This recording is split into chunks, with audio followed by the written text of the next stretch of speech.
Hello, everyone, and thanks for tuning in to the very first Rusty Rhino podcast episode. My name is Ryan Johnson, and I'll be your host today. In the very first episode of the Rusty Rhino, I get a chance to talk to retired Chief Master Sergeant Richard Bunce. Chief Bunce has been awarded 2 Bronze Stars, an Army Combat Action Badge, and an Air Force Combat Action Medal. He likes long walks on the beach and often reminisces about the good old days when you could get away with wall-to-wall counseling and could actually smack the ever-living shit out of a mouthy airman. Chief, welcome to the podcast. Yeah, long contemplative walks on the beach thinking about guys like you, but I don't think I'd ever smack the shit out of one of you. You're all bigger than me. You gotta have some fun, right?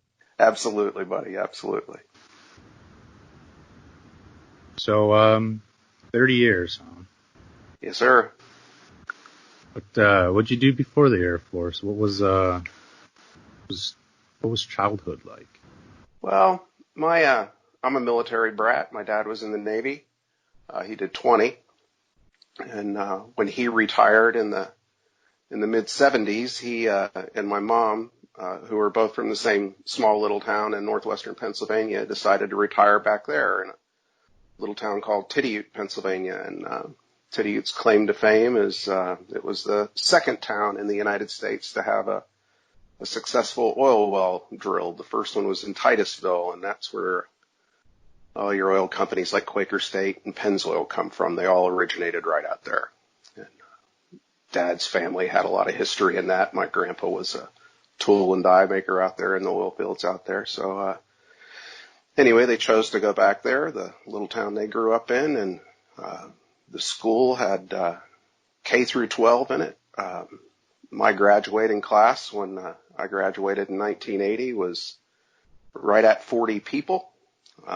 Believe it or not, I was the class president. I still wonder about how the hell that happened, but I was. Probably because I had a cool car and usually had some money to get a kegger going. So that's probably how I got elected. But anyhow, back there in Little Tiddiout, I did some haying out on some farms a couple of summers and loved equipment, being around the tractors and the rigs that we used for that. And then another summer, I drove a log skidder and rich lumber industry out there, a lot of hardwood. So did that a summer, and throughout my childhood there, I used to help a steel hauler that had a few rigs up there. I'd go up and help them change oil and grease them and clean them, and just always had a real fascination with heavy equipment. And anyway, when it came time to graduate, I knew all along I wasn't going to stay there. There wasn't a lot going on in a little town in Pennsylvania in 1980. A lot of the industry had gone away, steel industry. It had moved overseas, and it downsized to a really small level. And so the future of most kids there who would go to work in the mill, it wasn't there. So you had to find something to do, and I thought, I'm going to get out of here for good. I'm going to join the military. And so I did delayed entry in 1979, and then left for basic on the 4th of September, 1980. September 1980, huh? That's the one. That's the day, that's the day I reported, so I would have left on the 3rd. Wow. What, did you guys move around a lot, being that your dad was in the Navy? Yeah, so as a young boy, we moved around quite a bit. I can remember very vividly living in Florida, but we also lived in Italy, and we lived in Philadelphia. And of note, in Italy, we were actually stationed near the embassy there in Rome. My dad worked out of there, and my little sister was born there. And when we went to Italy, we flew, but when we came back via ship. And there's a lot of photos of that when we were kids. I don't really remember it though. Do you remember? Go ahead. I'm sorry. How old were you during this time? Probably Italy. I would have been 5 when we left. When my dad retired, I was I guess 9 or 10. I think 10 when Dad retired, because I lived in Tidditude for, well, like I said, about 7 years, so that'd be about right. Okay, so you're still fairly young when you retired. Yeah, it's not unlike my kids. I had my kids, Gus and Max, late in life, and when I retired in 2010, Gus was had just turned 3, and Max wasn't even a year old when I retired. So they really have no recollection now. Gus has little snippets of memories from England and Scott, but not much, which is too bad. Yeah. Well, that's you get to tell them all the stories then. Maybe That's they'll it. listen to this someday. Maybe they will. So, you said you mentioned a sister. Is that the only sibling you have? Yeah, my only sibling is my sister Melanie, and Melanie is we are now and have always been very close. She just finished her 30th year of teaching school. The first 10 years of it was with special needs kids, so that's a pretty incredible achievement, if you ask me, to be able to handle that long. They don't normally last that long to handle kids with severe emotional needs, and that's what she did. And now she's been teaching grade 5 for 20 years, and she's now just outside Washington D.C. in Springfield, Virginia, and she and her wife own a nice home there, and have actually built a granny flat onto it for my mother, who lives there with them now as well. Right on. And then the old man, he's buried at Arlington, and it's literally a 20-minute drive from where they're at to where my dad's buried. So I think that's pretty cool. So what years would your dad have been at then? I think 55 to 75, somewhere. It's pretty close to that. Okay, he was Navy, so he would have been. What did he do in the Navy? He was. He started out. He was postal and a courier, and then he moved on to being. He retrained into the very early ages of what you do now. I can remember him taking me to work with the computers that they had back then. Before you'd go into the room, you had to put on white coveralls and a face mask and like a beanie over your head before you could go in. And they were the big reel-to-reel machines. And he used to, for my sister and I, he used to give us just stacks of the old, what do they call those cards with punch cards? Yeah, there's loads of them, and that's what we used to doodle on and stuff. He had loads of them, and reams of the old green paper. Yeah. So, did he have, when he was in, was that Vietnam time frame, or?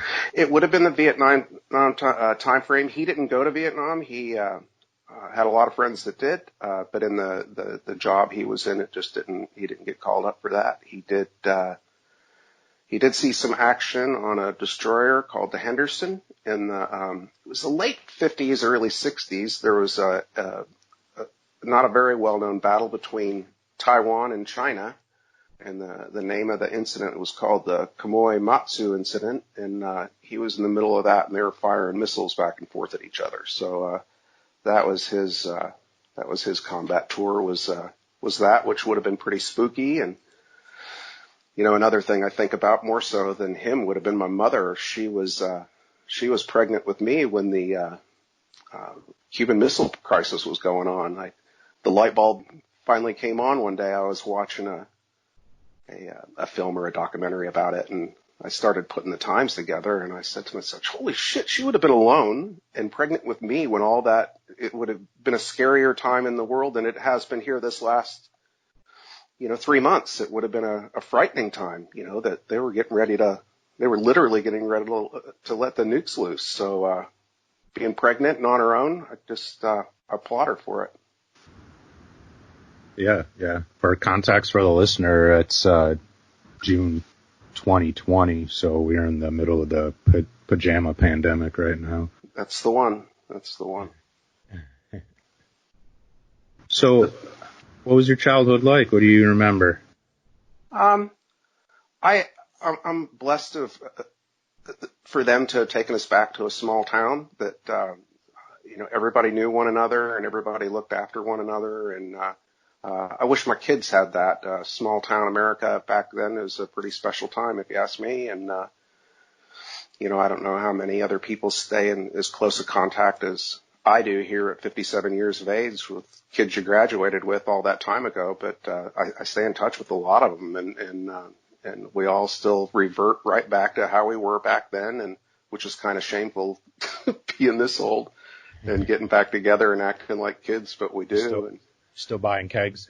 Yeah, exactly. Don't drink as much out of them, but when Eric and I were married a couple years ago, we went back and we had a small reunion out at a nice cabin out in the forest, and I guess we had 10 show up out of our class of 40, which is pretty good. And a lot of beers and a lot of laughs and a lot of old music, and it's just a good time. And like I said, we all just reverted back just to how we were, and a lot of smiles. It's fun, and I attribute that to being from a small town. Real quick funny story: when we first moved back to Tiddiyut, I went to my first homeroom class, and everybody groaned when I told them who the homeroom teacher was going to be. Her name was Mrs. Redden. And anyway, you sat at your desk alphabetically, and Mrs. Redden got to me on roll call, and she said, Mr. Bunce. And I said, here, ma'am. And she looked at me very sternly through those horn-rimmed glasses with the chains that hang down from them, like a typical old school teacher looks like. And she said, you're not related to Harold Bunce, are you? And I said, yes, ma'am, that's my dad. And she just shook her head and went on to the next person. I thought, oh, God, I'm doomed. Did she have it out for you? No, she actually wound up being probably one of my most memorable teachers. My dad just wasn't a very good student. Where my sister and I, we did okay in school. She's a lovely lady. She was actually our commencement speaker at our graduation. Just a lovely lady. But growing up in a little town like that, you made your own name. If you were a troublemaker, the other folks in town knew it pretty quickly. And if you're a good kid, you got good things. Like I said, I got some good jobs there that paid well, and that's because, word gets around that he'll work hard for you. And I guess I was pretty lucky in that, right? It's just a really special time to grow up back then, and kind of a car guy, too. So back then is the era of the muscle cars. So there's the cruising and, just all that stuff that you kind of picture from back in the day, and that's what it was like. And in a little town, it was pretty cool. A lot of good concerts, and, saw Bob Seger and Blue Oyster Cult and Jay Giles, all sorts of them back then that you probably don't know many of, but anybody else older listening to this will, and it's a good time. Good time. You're, if I remember correctly, you're a bit of a Corvette fan, all right? Yeah, I've owned one, and I had the one that I had for almost 14 years, and before I moved to Australia, I had to sell it because it's left-hand drive, and here in Australia it's right-hand drive, and the car wasn't quite old enough to be able to ship it as is. And the car was designed to be left-hand drive. If I would have changed it, it would have never driven the same. So yeah, I miss it dearly, but a lot of people know that car that I was stationed around different places with. A lot of folks know that car, and sure love that thing. It's pretty, but I still stick with blue cars, so I've still got another blue one, but not a Corvette right now. Right on. What's your dream vehicle then? Be a Corvette. I'd love to have another one, the new one, that new mid-engine one, in a nice gangster looking. It is cool, and one of those in blue with tan leather is what I'd really like. I've got an Infiniti right now, which is probably faster than my Corvette was, but just not the same. It's 4 doors, it's just not the same, man. Got to wrap your ass in fiberglass. It's just not the same. Cool. Yeah. You play any sports in school? I played. I was good at baseball as first baseman, and I had a pretty good stick as well. I'd usually either strike out or at least get 2 bases. I'm really hungry to hit it and hit it hard. and played basketball. But if you can remember anything about me, I don't have long legs, and I sucked at basketball tremendously, and would never deny that I sucked at it. But I played. And then the other would be we had a volleyball team that some reason or another I had kind of a knack for that. And if I have any regrets about growing up in that little town is that we didn't have a football team, because we used to do pickup games all the time, and I loved playing football, and our little town just couldn't afford to put a football program on. So didn't get to do that in high school. Really wish I could have. I think I would have had a lot of fun with that. You got to remember the time frame I'm talking about, that I grew up there was 75 to 80, and my favorite team, the Pittsburgh Steelers, were doing pretty good during that time frame. So it was a pretty cool time to be a Steelers fan and be growing up in Pennsylvania. It's pretty cool. For sure. Yeah. So that's cool. What was the catalyst for having you decide to join the Air Force? Did you look at any other branches, or Air Force all the way? I did. I initially, I guess I would have been 17 when I first told Dad and Mom that I was going to sign up. The recruiter had been out to the school, and they would give you that's a long time ago, man. So the Army would give you, I think it was $3,000 to sign up to be a tank driver. And I thought, well, geez, that's pretty close to driving skidders and tractors and all that stuff. That could be fun. And I could buy a kid up the streets, year-old Z28. I had my eye on it. I thought that would all work out just fine. And I went up to the old man with that big plan that I was going to get that $3,000, buy that Z28, and head off to the Army when I graduated. And the old man told me, you can join any service you want when I'm signing it, as long as it isn't the Army, the Navy, or the Marine Corps. And I went, okay. And his reasoning behind that, his last job before he retired, he was in that data automation. He was an instructor, and it was a joint service school. And the ones that were getting in trouble all the time, and this is post Vietnam, were soldiers, sailors, and Marines. The airmen normally kept their noses clean, and he reckoned that was probably best for me. So that's why I went with the Air Force. And then when we decided to go with the Air Force, I went to the recruiter, and I went into I wanted to be a heavy equipment operator, driving, doing the dozers and construction equipment.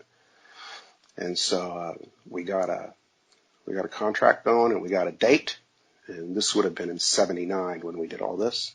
And anyway, flash forward a bit further into 1980, that Dad and I weren't getting along particularly well at that point in life. You're just getting ready to leave home. You know how it is. And he told me, I think we need to tear up that contract and get another one. And I said, why? And he said, well, the retirement's going to change. And I said, what do you mean? And he explained to me that the retirement was going to change from a percentage of your pay as of the day you retired to a percentage of your pay over the last 3 years before your retirement, which, depending on your rank, could be a pretty significant difference. So again, as a teenage kid, I got all pissed off and ranted and raved. And he said, seriously, I'm not doing this to be mean. You'll thank me. And I'm, again, pissed off kid. And he went to the recruiter, had the contract, because he had to sign for me, threw away the contract, and they did another one. And then my contract, because no jobs were available then because it was too far down the road. So I had to change my contract to open basic for when I came in. So basically whatever the military was going to tag me with based on my ASVAB scores. And that's how I wound up in ops, to be honest with you. And I didn't even find out what my job was going to be until halfway through basic training.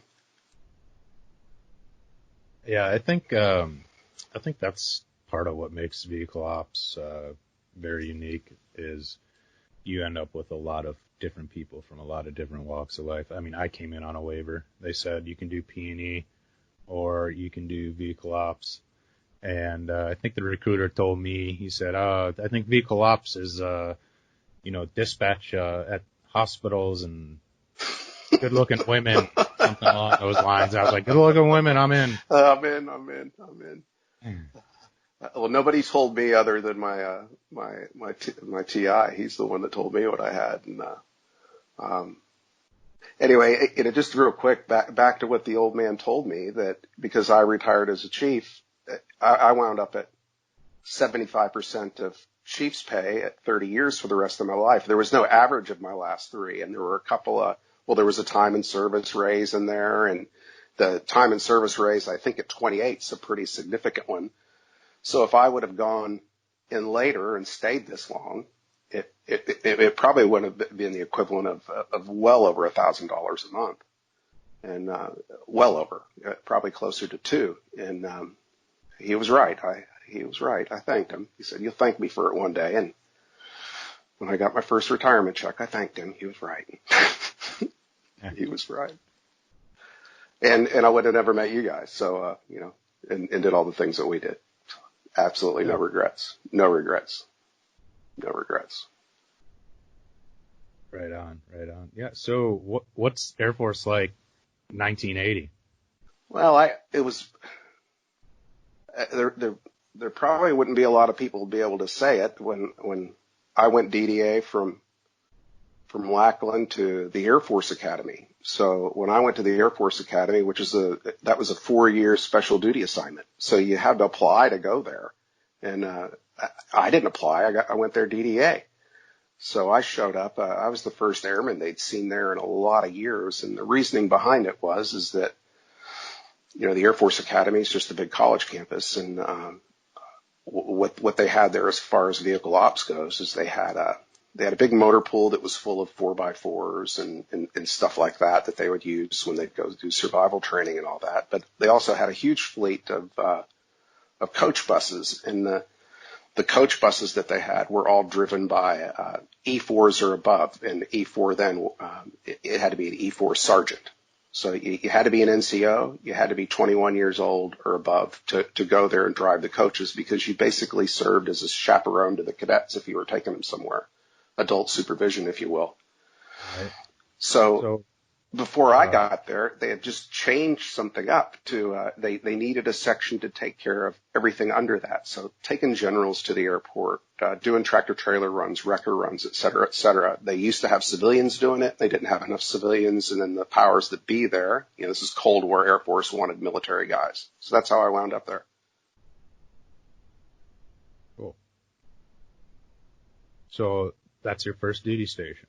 Yeah, they're in Colorado Springs, Colorado, the Air Force Academy. So got there, and I worked for a Filipino guy that I'm still good friends with. That he went on to become a senior, and just a great guy that really looked after us all very well, and having us to the house for dinner and taking good care of us at work, even if we were punk ass airmen. And I think that's where the beginnings of taking care of your people took root, would be right there under that fella. What a great guy.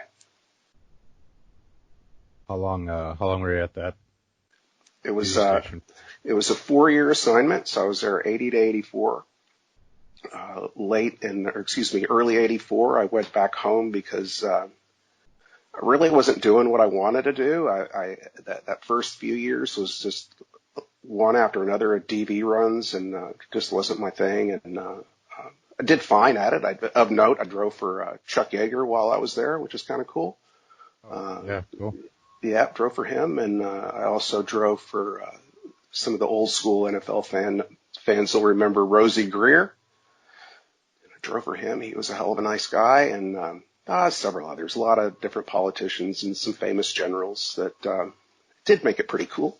But again, it wasn't what I wanted to do. I loved being around heavy equipment and doing that sort of stuff. And just that, I guess about the 3-year point, I would have been a senior airman. They started putting me on more of the heavy equipment, and I was liking it a bit better, but, it wasn't every day. I couldn't go out and play on a wrecker all day or overnighters in a rig or whatever. So I went back home on leave, and I looked around, and everybody there that I thought of as a mentor said, "Don't come back here, stay in, keep doing it, and it'll get better." And so I did. So I re-enlisted, and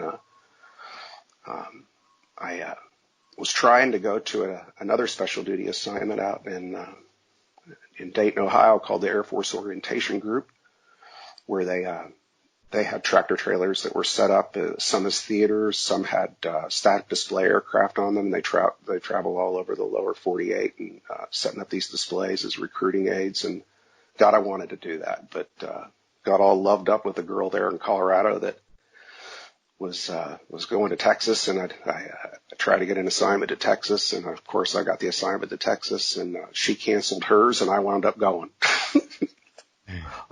And anyway, that didn't wind up bad. I went to Carswell Air Force Base, which is now shut down. That's in Fort Worth, Texas. And for I would have been 21 at the time, 21-year-old young sergeant. It was a pretty good place to be, Fort Worth. That was a lot of fun. It was a SAC base with B-52s and tankers. So the primary mission for ops was, of course, crew bus with all those guys. And then on top of that, we did a lot of tractor trailer runs out of there too, because they would put the aircraft at other bases to fly missions out of other bases, and we would move all the equipment to those locations. So that was fun. It was a good assignment. What's the feel like, because Cold War kind of still going on, isn't it? Yeah, it was a lot bigger than Ryan. To put it in perspective, I was 21, and I hadn't been there 6 months, and I think I made staff at about that point, and they gave me a shift, and my mid shift had 20 people on it. Can you think of any place that, during your days at 20 people on a mid shift? And you'd have all 20 on the road in the morning moving crews out to aircraft.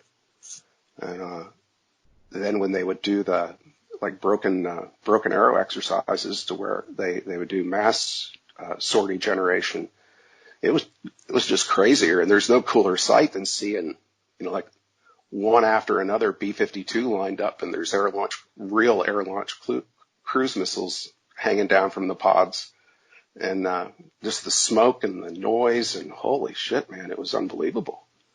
Yeah, that'd have been wild seeing that. I mean, those B-52s are massive. They would launch, and again, it's been a while ago, but if I remember right, three B-52s would take off, and then a tanker would follow it, and then three, and then a tanker, and three, and a tanker.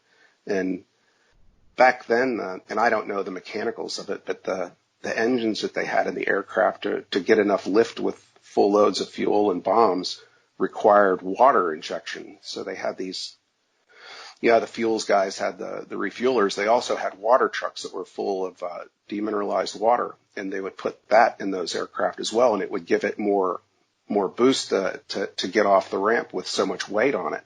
And the sky would just be black with the smoke coming out of them.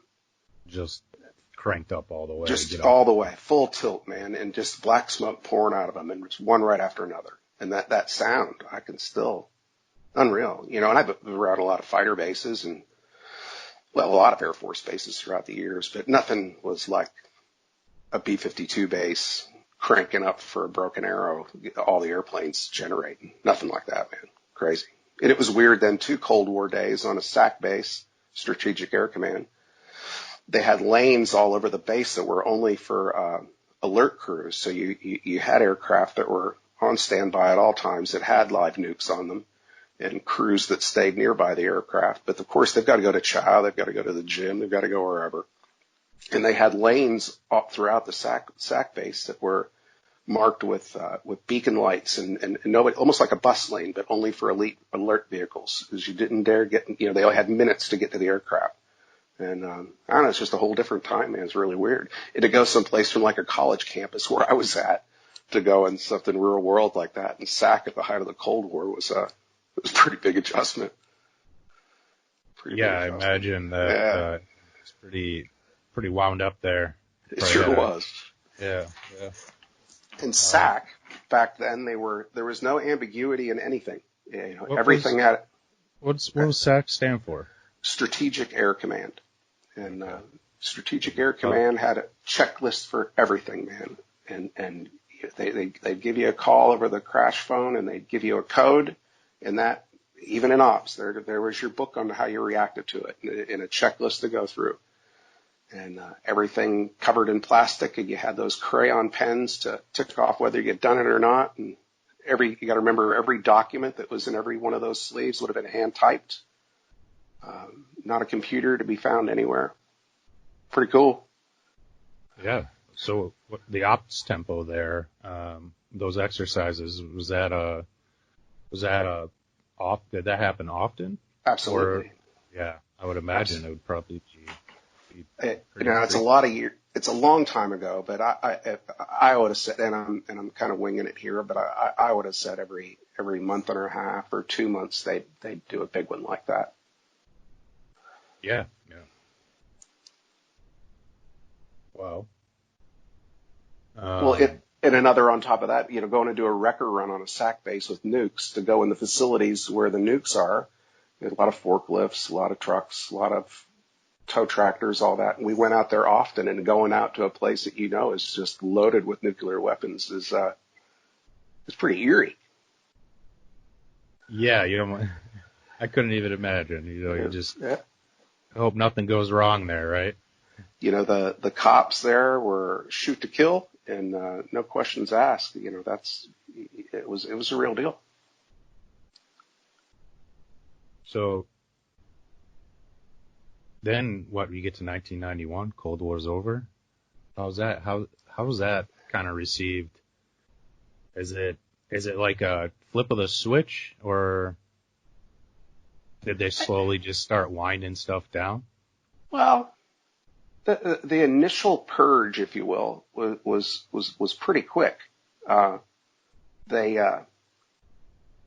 Because they're drawn down forces, and they did it at a quality perspective initially, and it kind of, I think it probably tied in with when the Air Force was one of the first service to go total quality as well. So it was kind of where we're headed in that direction, is that they took, if you had a record, a personnel record that wasn't all, we used to be on a 9 EPR, which your highest, to anybody that was down below that was the first cut. So they just started doing a RIF, is what they called it, a reduction in force.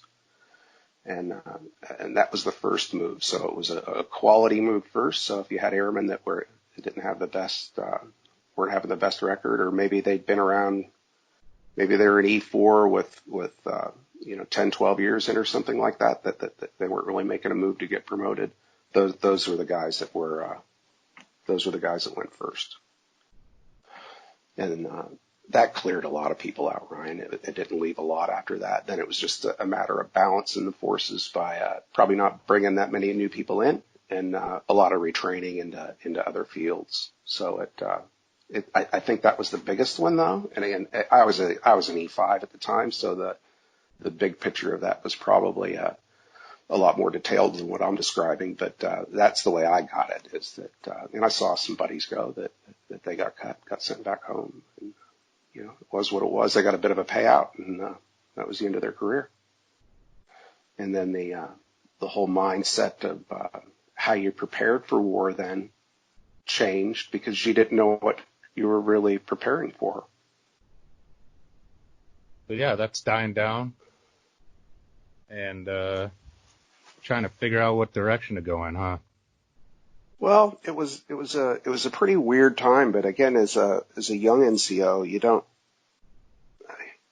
we probably didn't have the visibility that airmen today get, with just, be it the news or just through social media and having so much more information available to them. With us, it would be, it might be some sort of a roll call brief or some memo sent out or something, but I guess it depended on how interested you were in it, of how much of it you were going to take in. Sure, I recognized and I could see that things were slowing down, and another thing there is that the promotion slowed down. You probably weren't pulling up Google to see what was going on in the world. No, sir, not in the late 80s and early 90s. We were not, and you still hung on an old chief or an old senior's move or his advice on what you should do next. And that's what I always did. I had guys that I hung under every word, and without exception, they always steered me in the right way on what to do next. And they were privy to what was going on in the force, so hanging on their words was the way to go. Right on. So, what's the 90s like?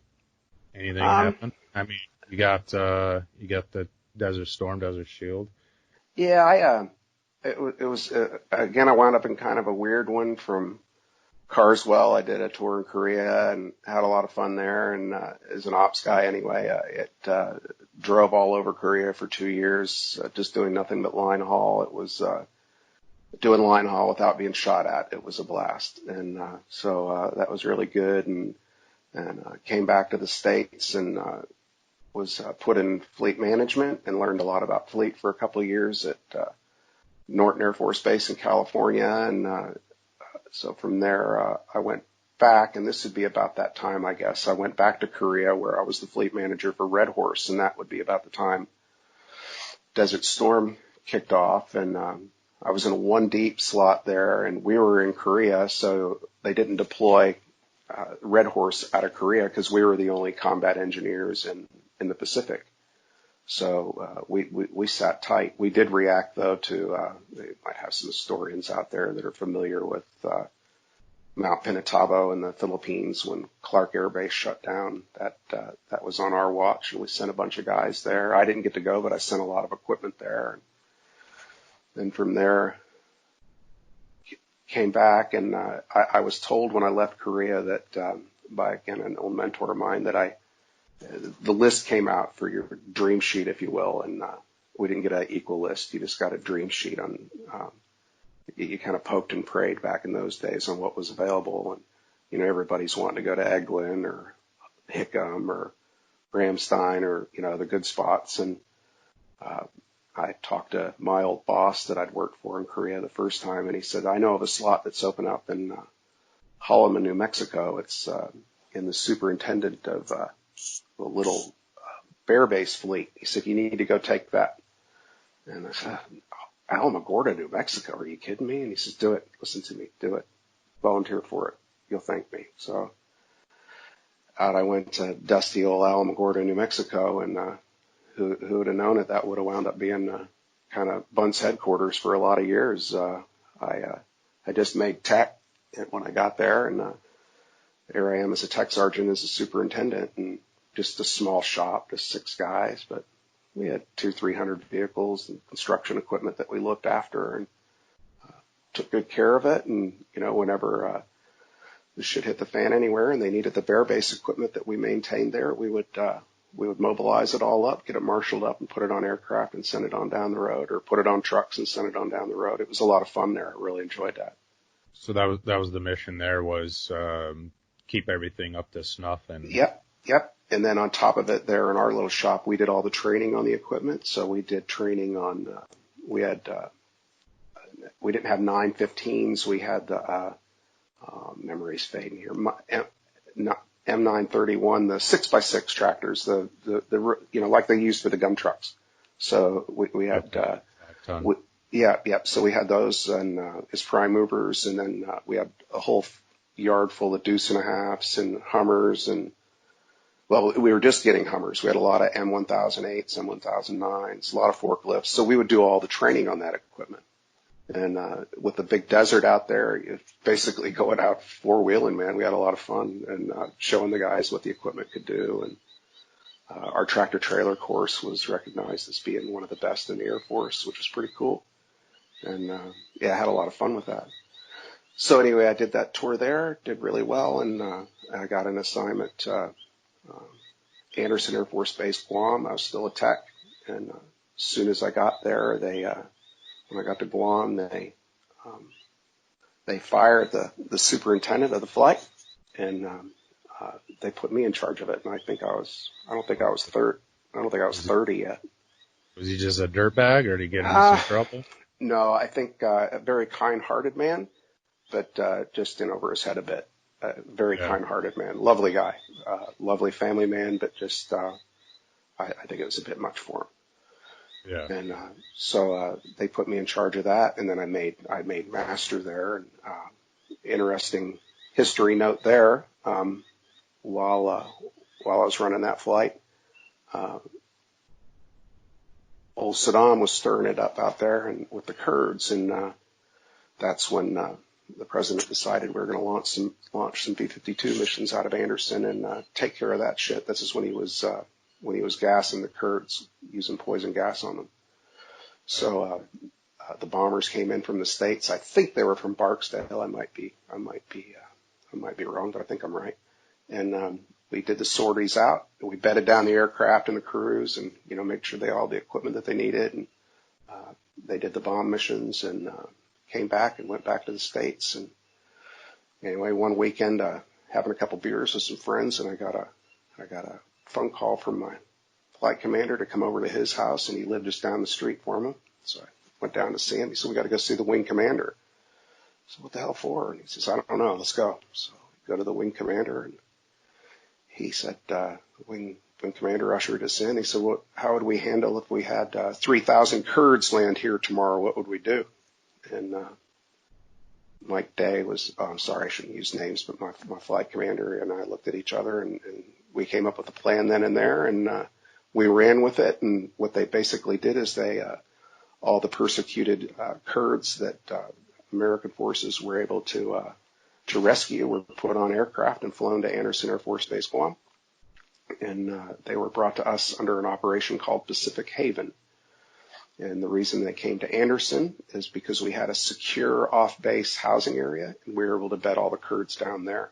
And so we were just basically doing mass transport of people, and then on top of it, all the supplies that they needed in and out of the secure area, where we're keeping the Kurds until they could be repatriated to the States or be sent back to Iraq, depending on the situation. It's a really unique operation because the CIA was in there, Secret Service, immigration, and then it wound up being a joint service op.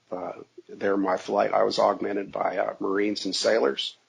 And it was a really, really cool thing.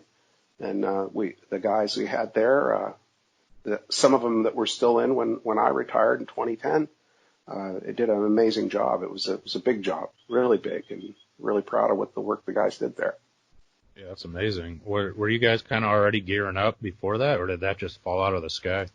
Well, that fell out of the sky. The whole ops, supporting aircraft is supporting aircraft. And at Anderson, that's all that job was there, is that transient aircraft. The only permanently assigned aircraft at Anderson there was a Navy detachment on one side of the flight line that had helicopters over there, which we had little to do with.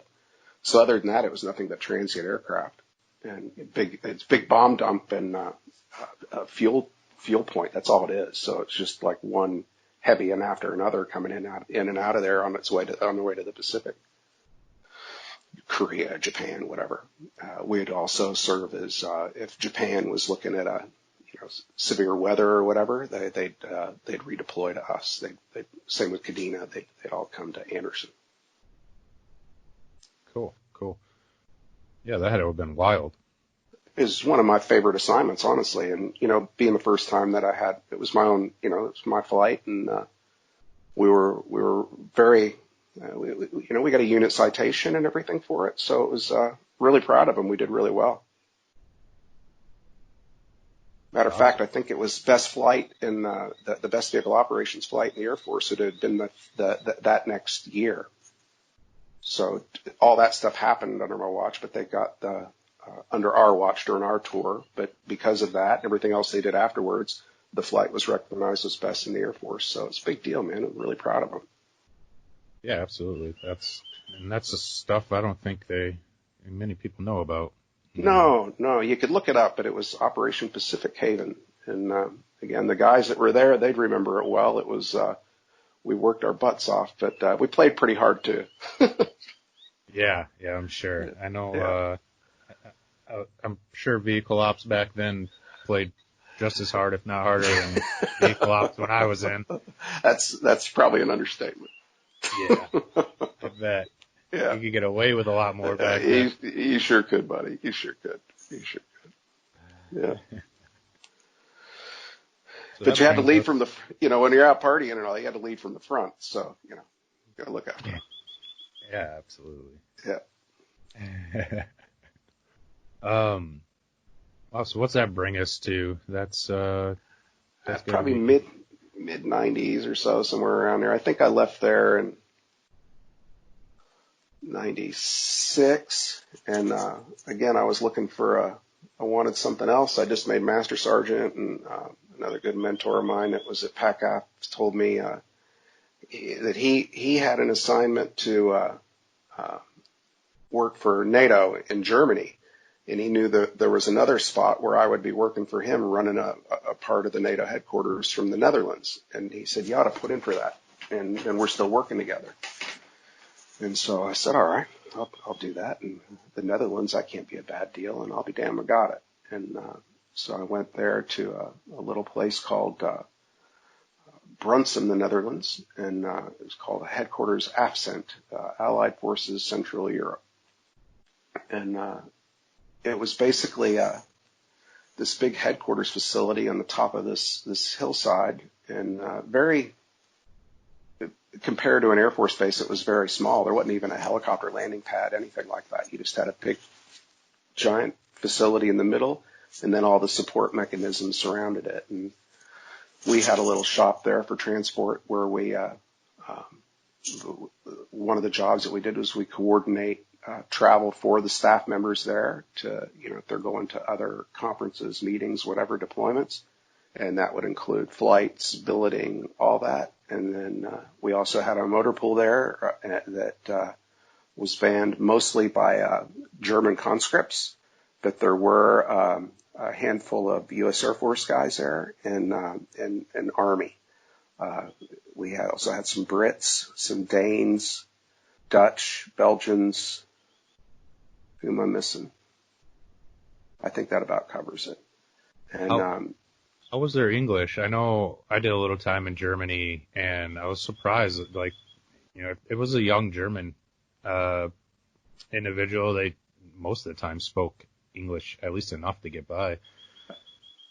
Had very, very few problems, Ryan. The guys there, and again, I'm friends still with a couple of the Danish guys and German guys that I was stationed with there that flawless English, hell of a lot better than my German, that's for sure. And what got me too were like the Danes, they could speak not only fluent English, but fluent German. It just heads and tails above us on, they're capable of being multilingual. It's just really impressive.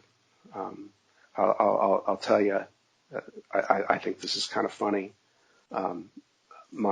One of my key players that worked for me, and we ran a little part that was called the dispatch cell, and one of my key players was a Danish corporal, and really smart. This would be at like the advent of a lot of IT things. We were using Microsoft Access at the time to control all of our transport and travel movements. We used Access. Anyway, long story short, we were having a really big conference coming in there to the headquarters, and you have guys there that are not like secretaries of defense from other NATO members. So it's a lot of security involved and a lot of planning, and we're doing it all on an Excel spreadsheet and Access spreadsheet, and it just takes time. It's not like it is today to manipulate all this stuff. Well, anyway, I was getting ready to go to a conference or to a meeting with my boss, who was an Army full bird, to brief him on where we were at and coordinate everybody's travel and their billets and all that stuff. So, of course, my Danish corporal, he's updating all the information. It's going to be handed to me on a floppy disk, and then I'm going to go run to the meeting. So it's getting close to me having to get up there, and it's getting closer and closer and closer. And again, he's Danish, so I'm pacing around a bit. I'm getting pretty antsy, and I look at him, and I can use his first name here. His name was Niels, and I said, "Niels, are you finished?" And he said, looked at me straight face, and he said, "No, I'm Danish." Big grin on his face, and handed me the disc. And off I went. No, I'm Danish. But it was a good time, man. And that's a guy I'm still in touch with. And that was a fun assignment. And while I was there, to put it in operational aspect, that's when Kosovo kicked off.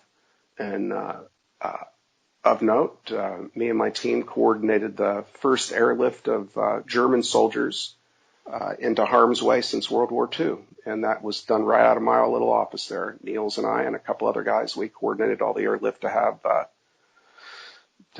some German soldiers sent into combat for the first time since World War II. Pretty cool. Wow. Pretty cool. Yeah. Yeah.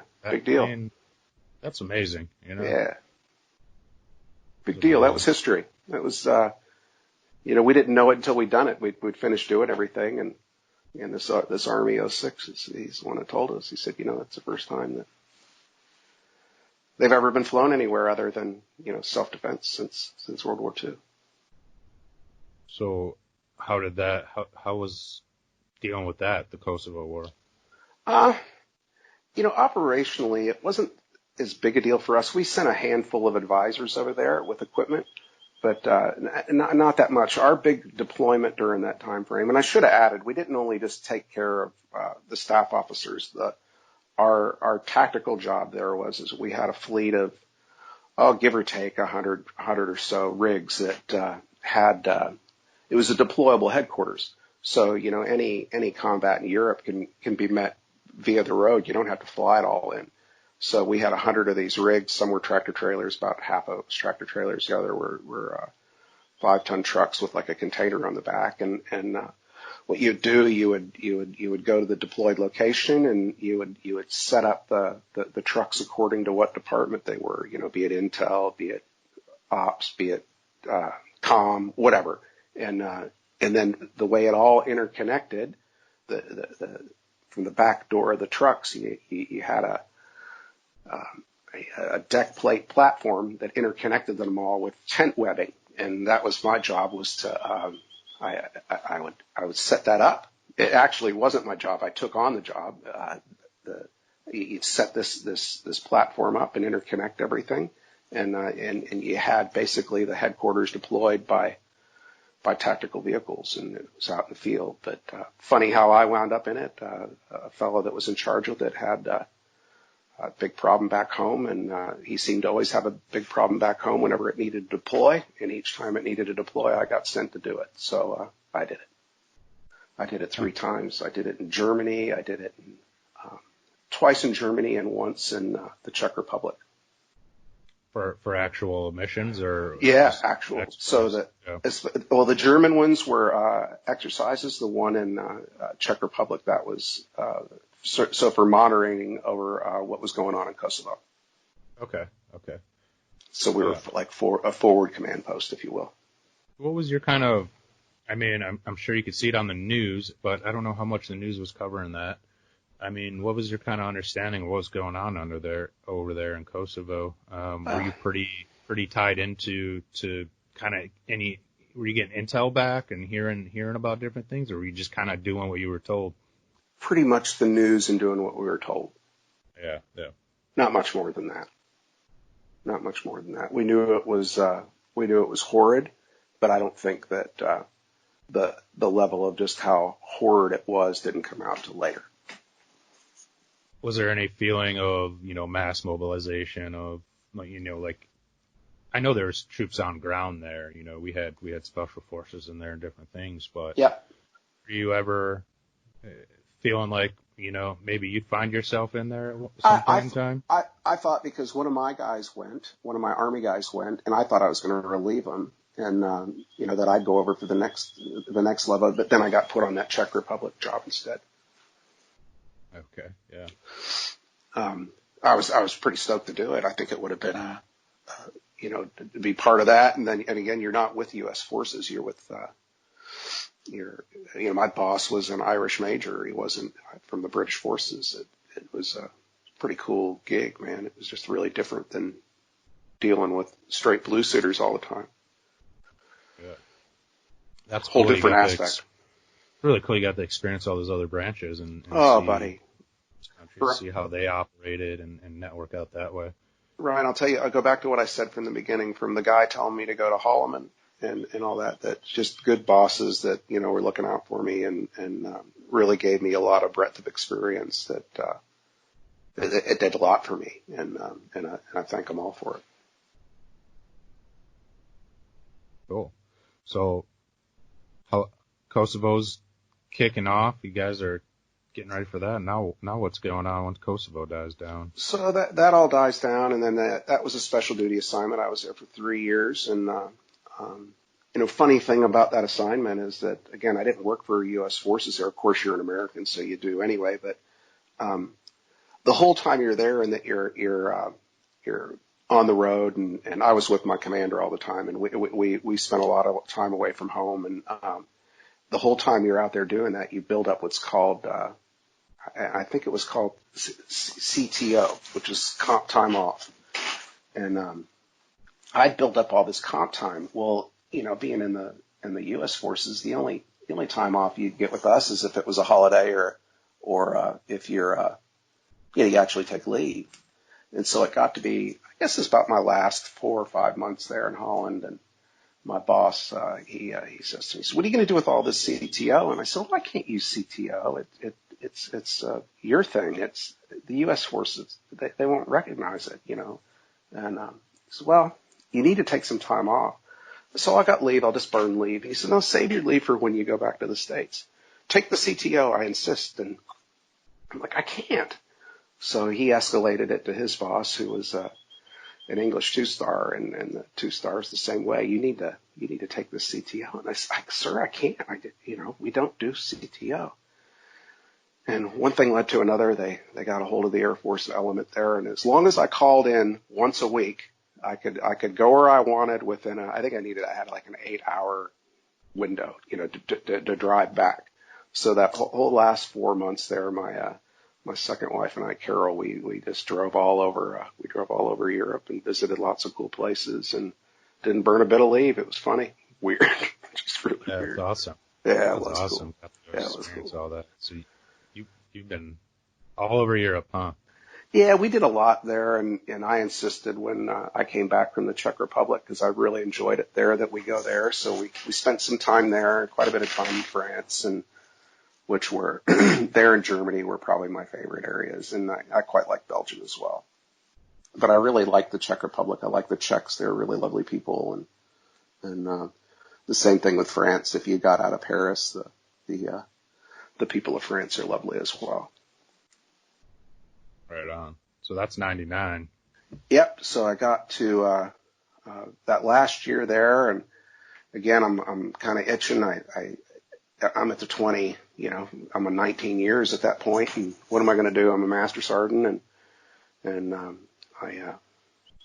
things were looking pretty good for making senior, and started asking around what next, and a job came up to be the logistics guy for the vice president, and which is an Air Force E8 position, and I got a recommendation for it and applied for it, and I don't know how far it got, because at the same time a Holloman assignment came back up again to run the flight there, and that was timely because my second wife Carol, her family was there in Alamogordo, and they just had a grandchild that was special needs, and they really needed some help. So I withdrew the package and went back to Holloman. Like I said, that first tour there, that little did I know how much time I'd wind up spending there. So I went back to Holloman and took on the flight there, and actually there was a senior that ran the flight. I was basically the second in charge there, and ops supervisor, I guess, as a master. And shortly after getting there, I made senior, and he made chief, and he got moved to taking on vehicle maintenance. And then here a couple years later, I made chief too, and I took on as the squadron chief enlisted advisor at Holloman. Holloman was good to me. Anybody can say what they want about dusty old Alamogordo, but I think the people there are lovely, and the place was sure good to me. I had a beautiful home there, and a lot of good friends that still live there, and a lot of great memories of Holloman. So we're getting real close now. What where were you on 9/11? What were you doing? I was there. I ran as a senior at the time, and I had both ops and maintenance is what I was over. And sitting there in the office one day, and one of the airmen comes running down the hallway. The Pentagon's under attack, and I run up into the day room there and the driver's lounge, and we're watching it all unfold. And as it's unfolding, the phones start going off the hook on getting the barriers up and increase in force protection, and it all went on from there, buddy. It just it kind of a blur from there of how quickly it went. And we were at Holloman. You got to remember, we had not only that bear base there, but that's the home of the stealth fighter, and that was one of the first jets to deploy and one of the first ones to start doing missions over there. So, in my job, I was a big part of the mobility machine there as a senior logistics and getting all that shit out of town. Let's back up to the day room when you first saw that. What's going through your head? You know what, Ryan? People have asked me that before. I don't think I went to any other kind of a place, because you got to remember, I've met 20 plus years at that time. I was going to say, okay, Kosovo, what's next? And Gulf Wars and Cold War and everything. You've seen a thing or two by this time.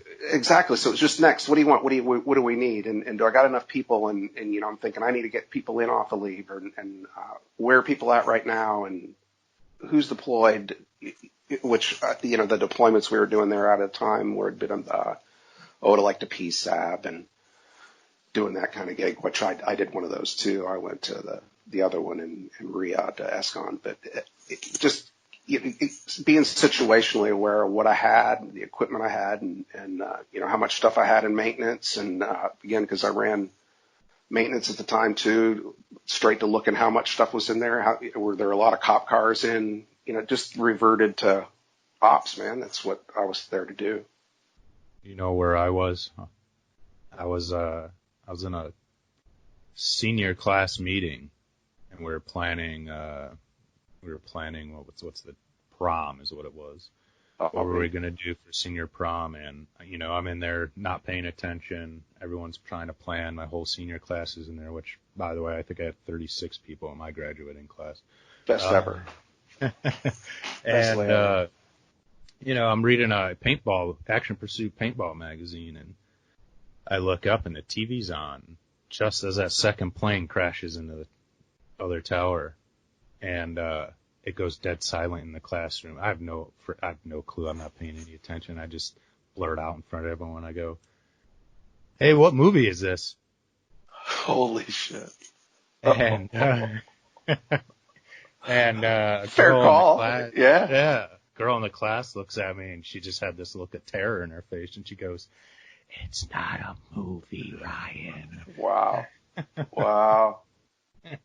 Not to derail you. But it had such a level of surreality anyway to it that it,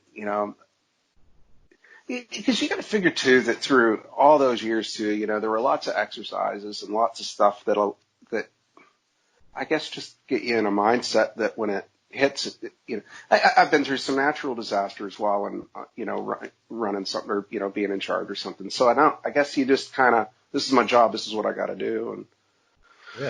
And you flip that switch and it's go time.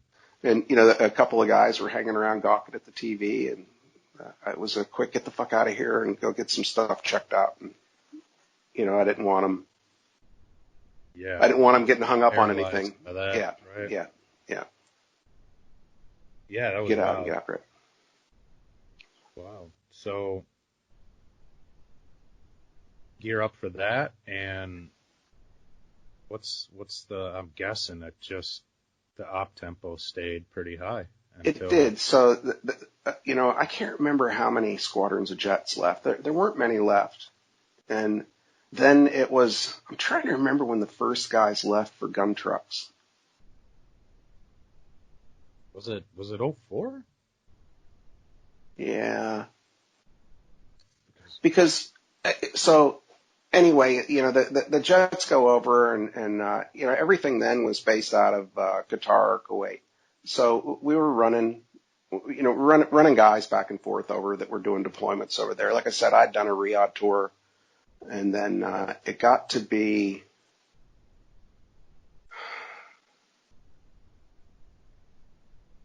just before going in. I went over to Ali al-Salam in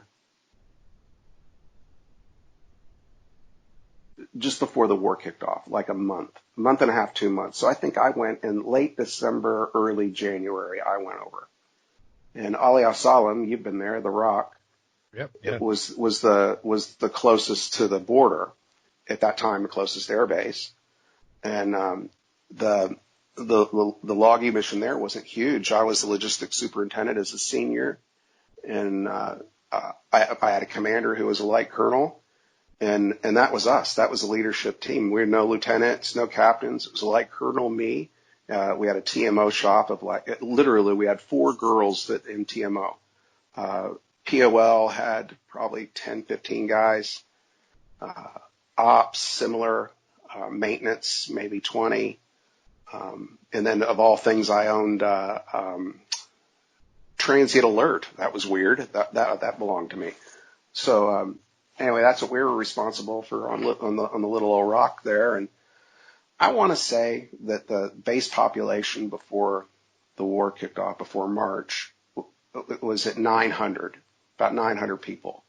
And between January and March, with the perimeter around it, it went up to something like 20,000.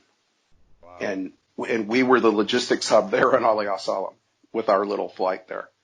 So the whole time I'm screaming when this is building up, I need more people. I need augmented. They're coming. Nobody came. Oh, also I had the aerial port. That was the other part that was under me. Yeah. And, it was a crazy mission, man. And, everybody was doing each other's jobs. And I was proud of that gig, what we did there. That like Colonel and I, we just, he would take days. I took nights, and we'd do that for a week, and then we'd swap to where we could keep control of everything going on both sides. And what a great guy, and what a great bunch of great guys we had there. Because again, that's a whole unknown too. That who's been at a base where somebody's launching scuds at you? Who? Nobody. And so here we are, and that's what was happening. And we had all the chem warfare detection devices all over, not your little fake paper and fake this, fake that all over the base. It was real. And they were launching, and our base was surrounded with, Patriot missile battalion, and, that was real. And then all the little camps around it were, because we were the most forward and we were the most forward flight line, that's where all your Delta guys were, your SEALs. That's where they were, and getting ready to jump off. And flight line was covered with helicopters, special ops 130s. It was weird, man, really weird. So you guys run around in mob gear? Oh, absolutely. For sirens going off, running a bunker, ducking and covering. The first time they did it, and this wasn't actually an inbound missile. What had happened is the Iraqis had locked onto a U.S. aircraft, but the aircraft was coming our way, so they set the siren off. And I was on my way somewhere, and I think I was in MOP 2 at the time. And then it went MOP 4, take cover. Well, I haul ass, and I'm first thing on, running, putting my mask on, because first thing to get covered. And first bunker I run to, and I'm still putting shit on, it's completely full. Second bunker I went to, completely full. Now you got to remember, this is the first real world siren that's gone off. So the 2 closest bunkers to me were full, and I thought, oh fuck, and I went to a wall, and I just huddled on a wall, just thinking that, fuck, this is great, here I am, and still vivid in my memory. I think that was scarier than I guess the unknown of it. It had some small arms fire and that truck blow up in front of me in Iraq, but just waiting on a missile to drop down on your head was just, that was pretty spooky. That's not a good feeling, huh? Just sitting there waiting. Is this one the one that's got my name on it? It's just because and I'm looking around and everybody else is in a bunker and my dumb ass isn't. And it just, I don't know, I just found it to be a very spooky experience. And I'm not going to lie, it rattled me. It rattled me. It rattled me.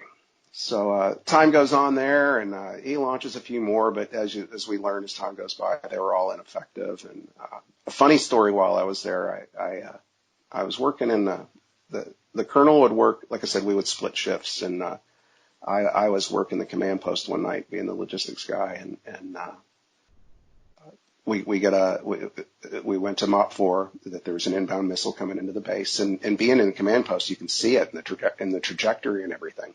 So we're watching it, and then you're watching this like on a radar scope. Well, there were plasma screens, and then you could, just as you alluded to, you could see what the command post is seeing as inbound, and you're watching the trajectory.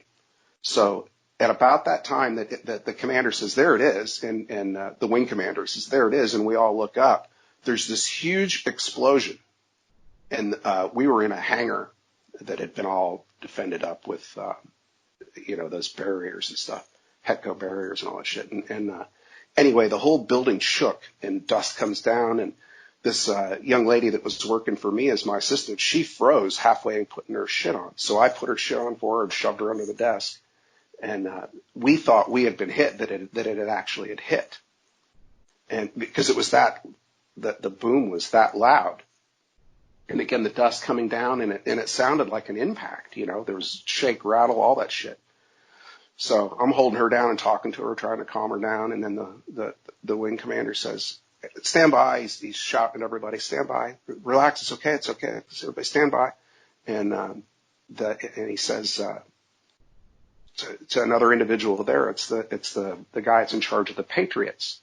And he's an Army lieutenant colonel, and the Army lieutenant colonel gets up. Everybody get up. It's okay. And we're like, what? And he said, hey, that was the sound of a Patriot leaving the launcher at breaking the sound barrier. It broke the sound barrier over this building. That's what that was. It wasn't an impact. And it had successfully intercepted the missile. So the big boom was the Patriot breaking the sound barrier over our building. Jesus Christ. Something else. Yeah. Unbelievable. Wow. Unbelievable. That was a sigh of relief. That's an understatement. I like the way he said it. He said the sound of a Patriot missile breaking the sound barrier can be a life-changing experience. I'm like, no shit, man. Yeah, I'm going to go change my drawers real quick. Whew. So that was pretty interesting. So, but once the guys got, all the Marines and everybody got into Baghdad, and the most vivid memory I have is the statue coming down, because those Marines launched right out of our place. It, big cheers and all that. We went from all this madness to like dead quiet, like nothing was going on. It was just really weird. From 100 miles an hour with your hair on fire to absolutely nothing. Absolutely nothing. Well, that's what I was going to say. I bet it seemed like it was going to be over, huh? Well, yeah, and that's about the time that they started up. Back to some Air Force history, they started up the blue. Shit, what did they call themselves? The blue. That convoy team. Shame on me.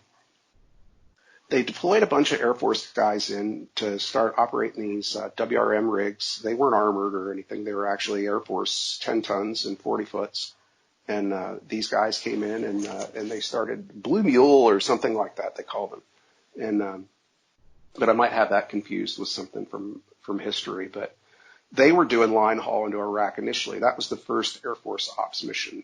That is a pretty good size outfit. I would have said they had more than 40 trucks, and those guys were doing line haul up. I'd say as far as Baghdad, maybe even farther, with no armor.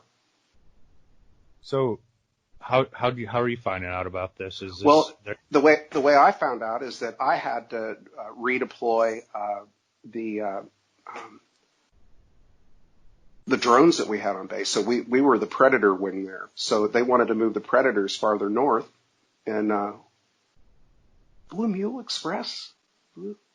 I'll think of it.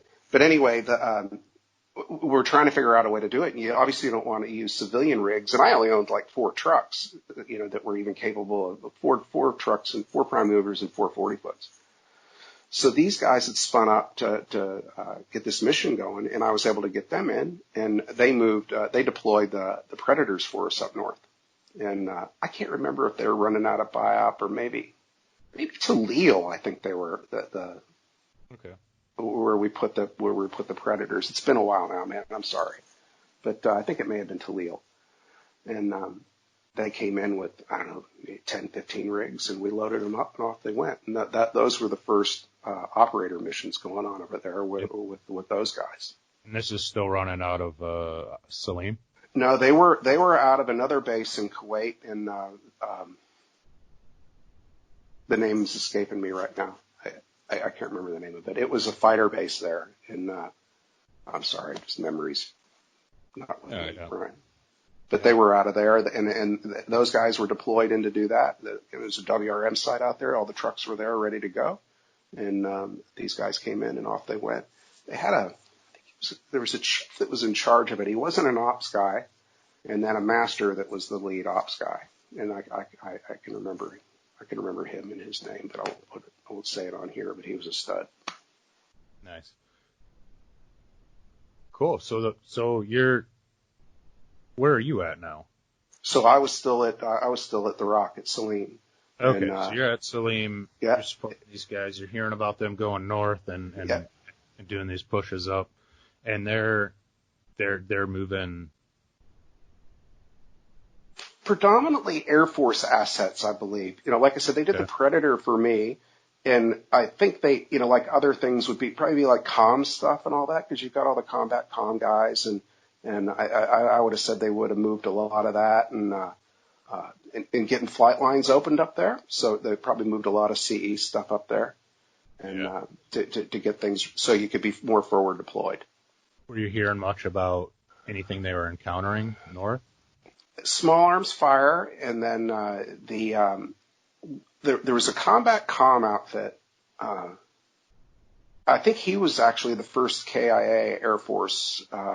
They were just outside Baghdad, and they left out of the Rock. I'm trying to remember the number on that unit, but all deuces and 5 tons, and they went up to set up this deployable comm outfit up there, and I think they just stopped on the outskirts to, get everybody marshaled up and with the next plan of attack, and standing next to the truck, and he got hit.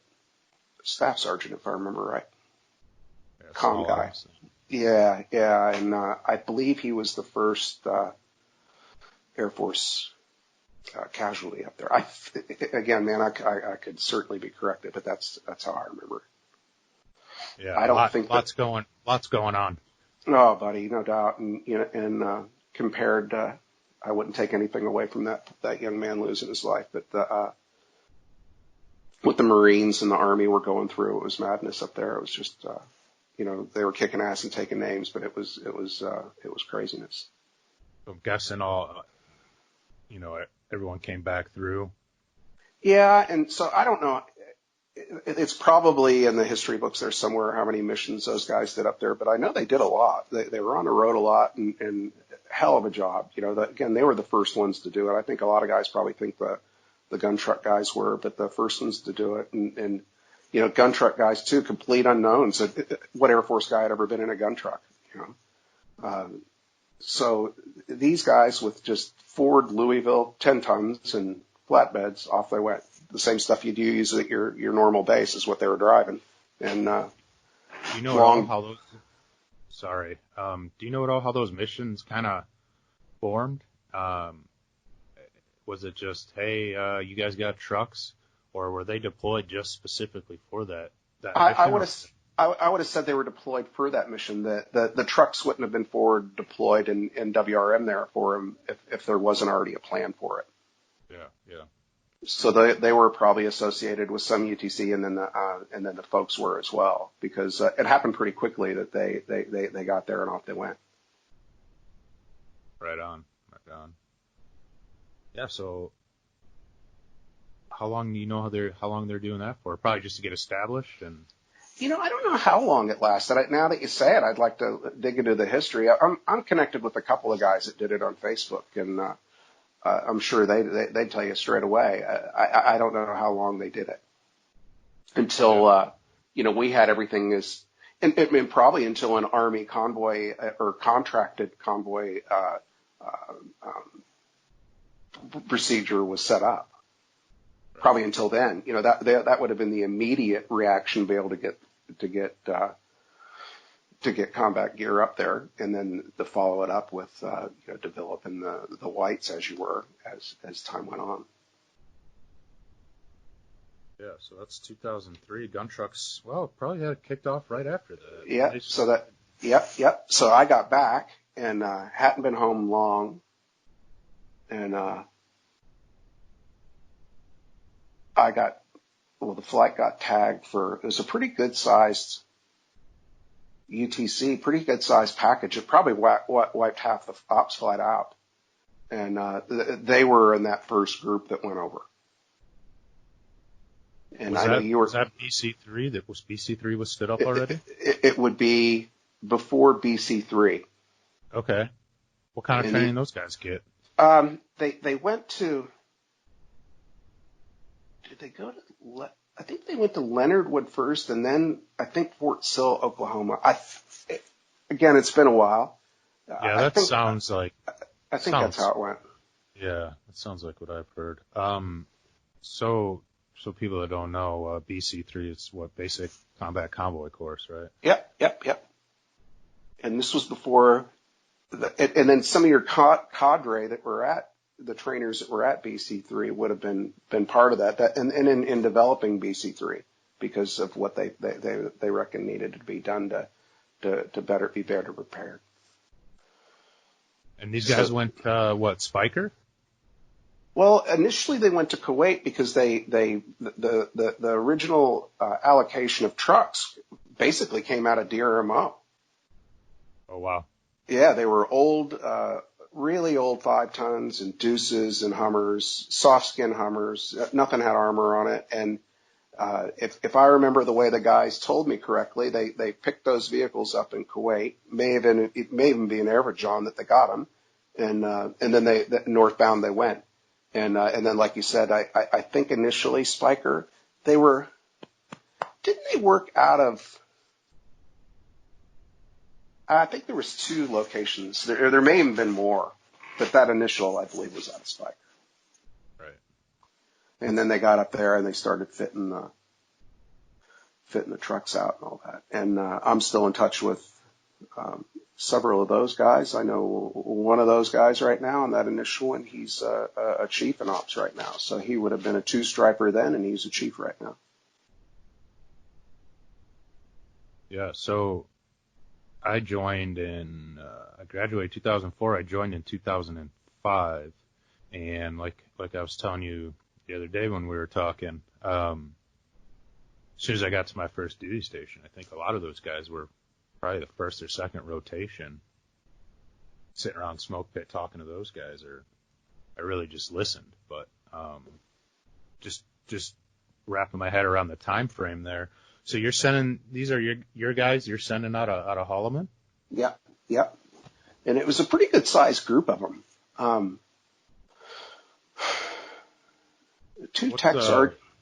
What kind of feedback were you getting from out there? Well, what I was getting back from them the training too, they told us, a lot of hurry up and wait, yada, yada, yada, typical airman moaning, you know how it goes. But, when they got on site, they're like, senior, this is the shit. This is real. And, then they were telling me about the condition of the equipment, that it was really rough but they were working on it, and, doing the homemade armor thing, and they're talking about the weapons they're using and everything. And hear a guy that 3 months later was doing pickup and delivery, and now he's a 50 cal gunner. It just very bizarre, man, very bizarre, and how quickly it happened. Did you? I mean, I'm just trying to think. How did you hear about that coming down? Or was it just all of a sudden you got taskings? Or was there some sort of, talk about it before it actually happened? I mean, I'm sure that happened at a pretty high level.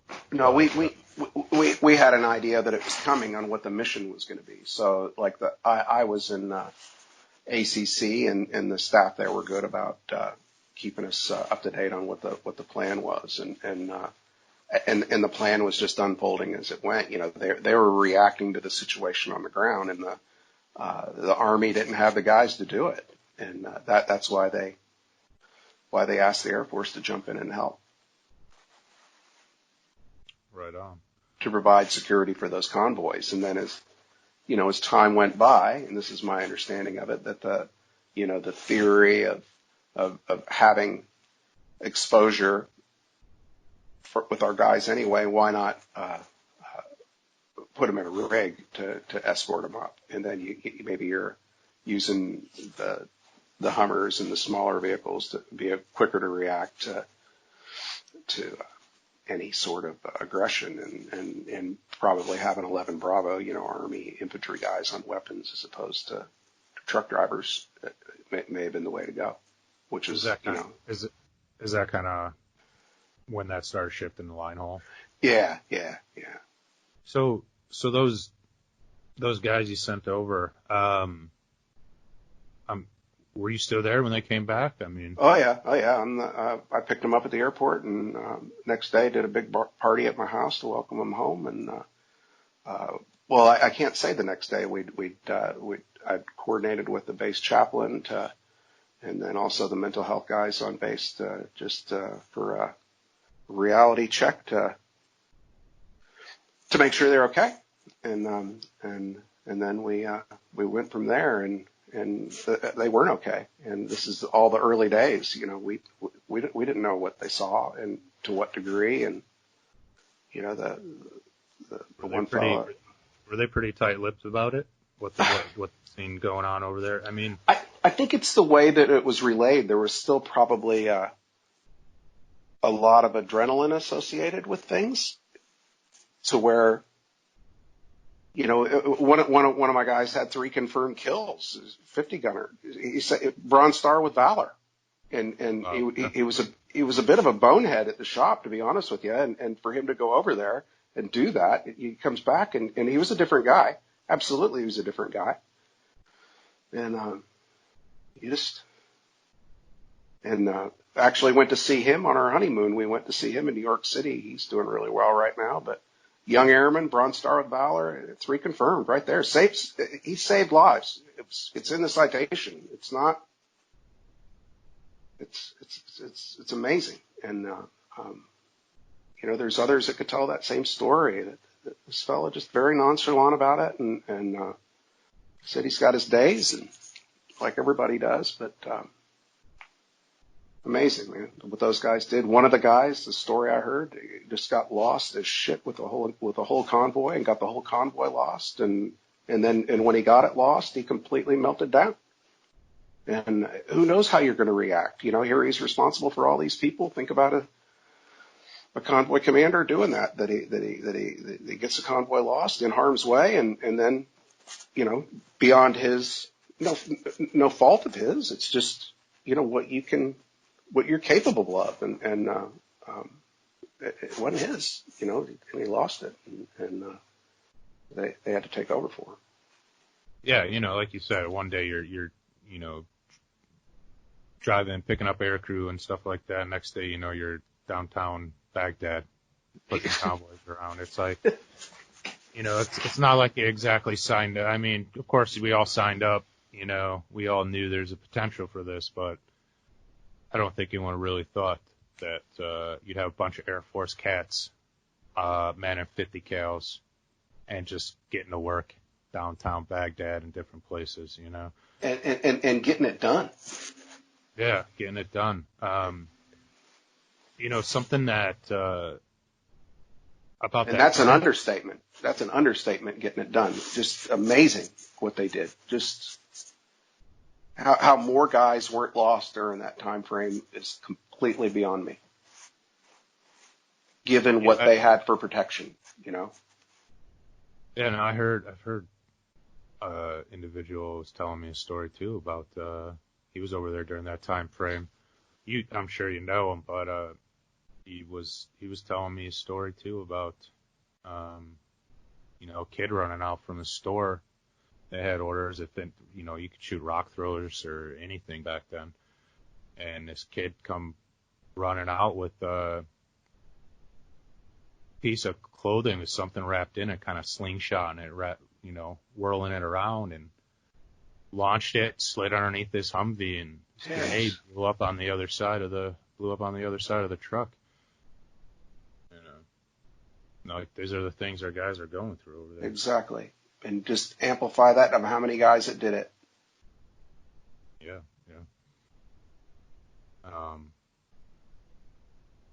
So those guys come back, and that's 2004, 2005. Yeah, been 5, I think. And then we were turned right around, sent another crew right behind him. But I think that I don't know if we sent him twice without BC3 or just once. I think the next group did go BC3, and they may have been one of the first BC3s.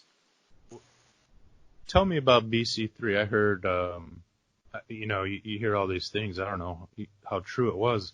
That was spun up by, like, Air Force Special Operations had a lot of say in that. I believe they did, and I think security forces had a lot of say in it too, because they had a part in it. Yeah. And that's security forces' home ground down there too. Okay. Yeah. Sure. So I believe they were, and the biggest part of it was so everyone was protected and just knew what to do. And, it was such an old school term, but such a bum rush for everyone to go from, the way Air Force does things to being thrown on this camp and screamed and shouted at and thrown all over the place and constant threat and very aggressive and high speed environment that people weren't drinking the Kool-Aid initially, I can tell you that. And the guy you're talking to was, I'm looking after my troops and I'm getting feedback back from them. They're calling me, telling me these people up here are insane. Yeah, I heard they're washing their clothes with toothbrushes and tubs and stuff. All kinds of shit, man. And one of the guys that worked for me that he went on to make senior, and he's actually a state trooper now, and I'd hang on this guy's every word. His wife, who was she was a services troop, she went down to visit him from Alamogordo. She went down to San Antonio to visit him on some day that they were able to go down to the BX or whatever, and she said, he looks like a refugee. They all look like refugees. Yeah. So, and looking back now, it was such a huge thing then of how the guys were treated. But, you look at the results and on how many we lost and compared to many others. And something's got to be said for it in our preparedness. Yeah, absolutely. I mean, we did a good mission over there. Like you said, surprising, we didn't lose more. And especially in our time frame, they did say that was the worst time to be there when we were there. Our watch was the worst watch. So you're referencing 07. Yeah. So was that your first? Yeah. So I had done that combat tour, like I said, that first one I went over, and I didn't go to Iraq, so we had missiles inbound to us, and that's what I got mine from, that first Bronze Star. I was shocked from that I got a Bronze Star. Because those days you didn't hear about Air Force people getting Bronze Stars. And when they awarded me that back at Holloman, everybody was kind of freaking out, making a big to-do about it, because nobody had ever, since actual maybe Vietnam or whatever, had seen an airman get a Bronze Star. Yeah, well, how did that change after things kicked off and we started sending guys over? I mean, it was, senior airmen walking around, some with Purple Hearts and, How Army good was, Commendation medals, Bronze Stars, doing things like that. And, as a lifelong ops guy, lifelong and having to kowtow to anything an aircraft maintenance guy wanted or anybody on base wanted, we just did what the hell we were told. And to come back and you go to maybe a formal or whatever, be it an awards night or whatever, and you see this aircraft maintenance senior chief with his, three rows of fucking fobbit, and you see you and your flight hanging around with you got a staff sergeant on his fifth row, you're like, fucking A, fucking A, look at this shit. Yeah, and a bunch of studs.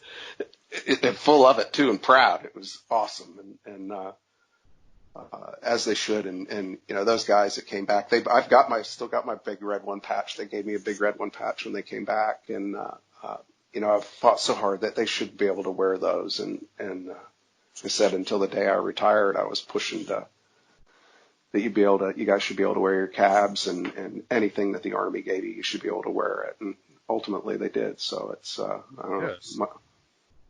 You kind of failed to mention that earlier, that those guys were over there with Big Red One. The Big Red One, man, that's a big deal. That's history. Yeah, which is first Infantry Division, right? Yep. And they were proud of it. They were proud to be part of it. And for the First Infantry Division to actually recognize that in them and reward them for it says that much more. It's pretty cool. Pretty cool. Yeah, absolutely. I mean, those guys are a bunch of pipe hitters. Jeez. And again, the pride, the guys coming back, that seeing with the in the military, we don't get money, and what you get is recognition and a job well done, and coming back with a chest full of medals, and then you see people around you that are that didn't go outside a wire and do that kind of work, and that's that level of pride, I believe. I firmly believe it. Absolutely. So 07. So how do you find out you're going over there and running the show? Well, we all had I'd made chief in 05, and and there are only 14 chiefs and ops. So your team's up. You can do the math pretty quick on who's coming up next. And with only 14 of us, that you go through 4 a year, and I'd come off my last one in 03. So that's when I came up for it in 07. And that's, I knew it was coming right after I got to England. I got it. When did you get to England? 05. Okay. No, I got there. So you weren't there too long. No, not long. There about a year when I got, probably a year, almost two. So I got there right at the end of 06. And I think that our group, and I can't remember who took on you or Wisdom, or I can't remember who took on the whole PT part of it. I don't know if maybe even Devino. I don't know, but that whole doing that before we left was just the best. It was just the best. That was a solid crew of guys we had. Absolutely. And then when we got there, and then you see, and I won't take anything away from anybody that went and did a great job, but we know who we're talking about that show up that can't get out of a fucking egress panel in the back of a truck. That's who you send me to take to war. Someone who loses their rifle in their tent cot. Are we talking about the same person here? The one I'm talking about is one who need to go in a salad bar really quick, or he's going to burn to death in a truck. Yeah, I think we're talking about the same person. I know which one you're talking about. This is a different one. I know which one you're. Okay. This is yet another one. So anyway, these guys. That's it. That's the thing. I mean, Chief. I joined, and when I got to Tucson in 05, they were just starting these new PT standards, and you had a lot of people that were extremely out of shape. Oh Jesus! And next thing you know, these same people are getting tasked to go overseas, and it just blew me away. Western. Yeah. And like I said, we got there to BC3, and I see him walking into that tent when I'm doing that briefing. And I'm like, really? And a young lady that shows up with nails longer than, who are these people? Did anybody explain to them what's going on? All made up and big long nails and. Yeah, we're not going to the deed here. Yeah. No. And anyway. He did start hitting the salad bar, though, before he twisted his ankle, spotting a truck in. Yeah, I think you run into them everywhere, don't you? He's do the deed. You do indeed. Going back to BC3, we do that, because the captain and I would sometimes do PTT twice a day because we'd go at different flights. And dude, I was in my late 40s, and you're running up that hill for the third time to bring the last man back. I was starting to get a little bit grumpy. Especially when they were like 19, Oh, yeah. Better get your ass up that hill. Yeah, they smashed our butts in on that, at BC3 with the PT. It was good though. But none of our guys had a problem. No. Yeah, I mean. That prep at the beginning, and I think was a big part of it. And I know I felt as good as I ever had when I left to go over there. As far as fitness wise went, I felt fantastic. Healthy, strong. Oh yeah. Well, yeah, that was right around the time in my life where I was the most physically fit I've ever been. Jesus. And, and everybody knowing they were too was part of it too, that they were, motivated to that extent. Yeah. It's good. It was good. Yeah. So BC3, I remember, we were doing those, Casevac drills, blowing people into the fake helicopter and stuff like that. And just time. Yeah. At one right after another. And they would always pick, the size of the guys that we're talking about. 300 pounders, 250 pounders. And you're like, yep, you're the guy. You're in. Get on there. Yeah. Oh, my back. My back hurts just thinking about it. So you pick these guys up, go run out 50, 100 yards, pretend like the helicopter's coming in. All that. Just all day long it seemed like. Calling off vitals and it's good stuff. I remember going back to the tents at the end of the day, and most days I could stand my uniform, my blouse top up on its own, and I didn't have starch in it. It was all sweat. It was pretty bad. It was bad. Yeah, scrape the salt off those things. You sure as hell could. And it happened, I always thought it was funny that, and I still think the tents we stayed in were safer than those case bands up there, but, when we had those thunder and lightning storm warnings and have to move everybody in on top of each other into that damn case band of what just a nasty, smelling, at least the tent had some ventilation, Yeah, we were packed in there like sardines. How many of us, did we all fit in one or two? I can't remember, because there was a couple classrooms. It escapes me now, man. I think we're all in the one, though. I think we were, yeah. And it was just asshole to elbow. Everybody carrying them damn tents up there. They're feeding us MREs. What could possibly happen? Yeah. Just raunchy. Don't know about you, but I still can't drink a red Gatorade. Can't get one down. Oh, I maybe that's what that's from, but maybe I never put two and two together. I hate red Gatorades. That's what it's from. They gave us a lot of it. Yeah. I remember you wanted to be on KP duty. You get a little extra food. Jesus. Yeah. I remember they would tell us, take those salt packets, dump them on your food because you need it, and we certainly did. We sure did, buddy. Sure did. What were we getting then? Because I get my 2009 and '07 BC3 times blur together. Were we getting one hot meal or two a day there? I think some mornings you'd get a breakfast. I don't think it was every morning. I think you got, maybe it was like cold cereal and fruit or something, and then you'd get a hot. I thought we got a hot every day, but again, my memory's not what it used to be. I know with MREs, I would, because I thought the MRE was supposed to be 2 meals, wasn't it? It was supposed to be breakfast and lunch. Yeah, MREs. You didn't want to be the last guy in line. No. Because you got that breakfast omelet. It happened to me Ugh. one time. I didn't eat it. Nope. And I know I dropped weight like crazy because all I would eat out of those would be the maybe the tinned fruit or little stuff like that. The main stuff I hardly ever ate. No. So we go BC3. We get in country.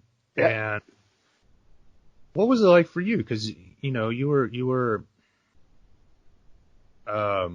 running ops.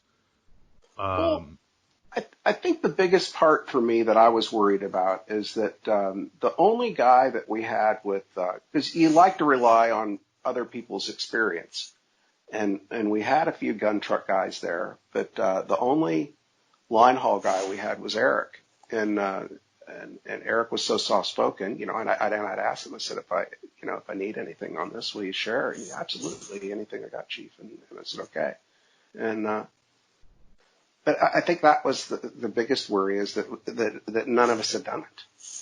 You had the gun truck guys, and then what?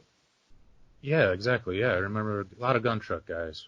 And what weighed heavy on my mind then was, I knew what the intel was saying and how bad it was, and it really wasn't a matter of if we were going to get fired on or IED, anything, any kind of action. It was when that it was definitely going to happen.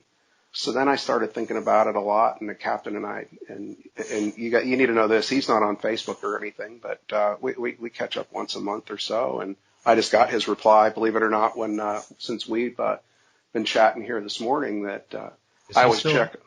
No. He got out. He retired, and he Sonnenberg, right? Yep. Yeah.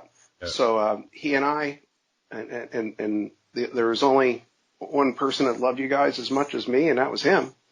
And we thought long and hard about it, about who to put, as convoy commanders, because the obvious choice would be all the guys that have done gun trucks. And I think you'll notice that unless they were a volunteer, we didn't do that, because looking at the odds and what had happened, they've already been over there, and what was happening then, that again, unless the guy was a volunteer, I didn't put a guy with a gun truck as a C2 or as a convoy commander. Not that there wasn't one. I don't know if we mentioned it. Leading up to this. This is 2007. This is really pre-surge. They're just firing up the surge. So. Yeah, they sure were. That's when the strikers and everything were coming in. Yeah. So, I know my C2 was awesome. I did not realize it at the time, but when I went back in 2009 and the leadership in 2007 was, I couldn't have asked for better leadership. Oh, buddy, the guys we had and the way they stepped up to it is just, how can you? And to have a really special one to me is to have a commissioned officer from a whole other field, to replace an E6 convoy commander. He's truly taken he's meant to be there in an advisory role, and he says nope, and he begged me and the captain, and love that guy, and I'm still in contact with him. He's a squadron commander now. That was Security Forces LT? Yep. He's a squadron commander now. What a stud, man. What a stud. Yeah, he was a cool dude. I remember he'd always be smoking stogies with the guys out at at Scania, stuff like that. Yeah, he was He was about it. He was And, definitely about getting out there and getting after it. It was it's cool to see that. it couldn't have been any better honor for him that when we left and he didn't see it coming, as they made it an honorary E6. Did you know that? No, I didn't know that. They all the other convoy commanders gave him this plaque and the stripes on it and made him a tech sergeant. Nice. He loved it. Just the grin, man. Just, that's treasured on a wall somewhere. So you would have been probably one of the first people to hear about it. I mean, we started doing left seat, right seat with training up with our Army, joint logistics task force. So, I mean, how many vehicles did we have in that yard? We owned 80 trucks. We had 80 prime movers. No, the other way around. 80 and 160. 80 trucks, 160 trailers. Okay. And then we had, which we quit using, but there were a couple of the HETs out there that were meant for recovery, but we'd had those 915s that had been retrofitted for recovery. Yeah, those were pretty cool. Yeah, they were a lot better than using a HET. The HET's too slow. Yeah, so you get in there. What's your spin up like getting in and getting introduced to? I mean, you worked with the Army every day, right? Yeah, and it was funny. Everybody, the initial unit that we came in there with, the Army battalion that was there when we first got there, they were all active duty guys, and the commander was active duty. That's at Lieutenant Colonel Twos. And you guys would have never known him, but everybody's scared to death of him. And look, man, I was on my last 5 years of the Air Force, and I'm 89, and you can tell me whatever you want, and I'll tell you back. That's what I've always been told, that you're chief, you should call it how it is, and that's why you're in that role. And he got all aggressive on me a few times, and I just shot back. And I'm not going to say I was disrespectful, because I wasn't, but I didn't crawl under a table like everybody in the battalion did, and he and I got along really well. Yeah. I love the guy. And the way he used to just his company commanders, he just he wrote them, man, he wrote them. But then the new one came in, and he had a whole different. He came in after we lost Eric, a whole different style. He was more laid back, but that they were a guard unit out of Illinois that came in, that battalion, and I thought they were a great bunch, and a lot of smart, educated people in that crew, and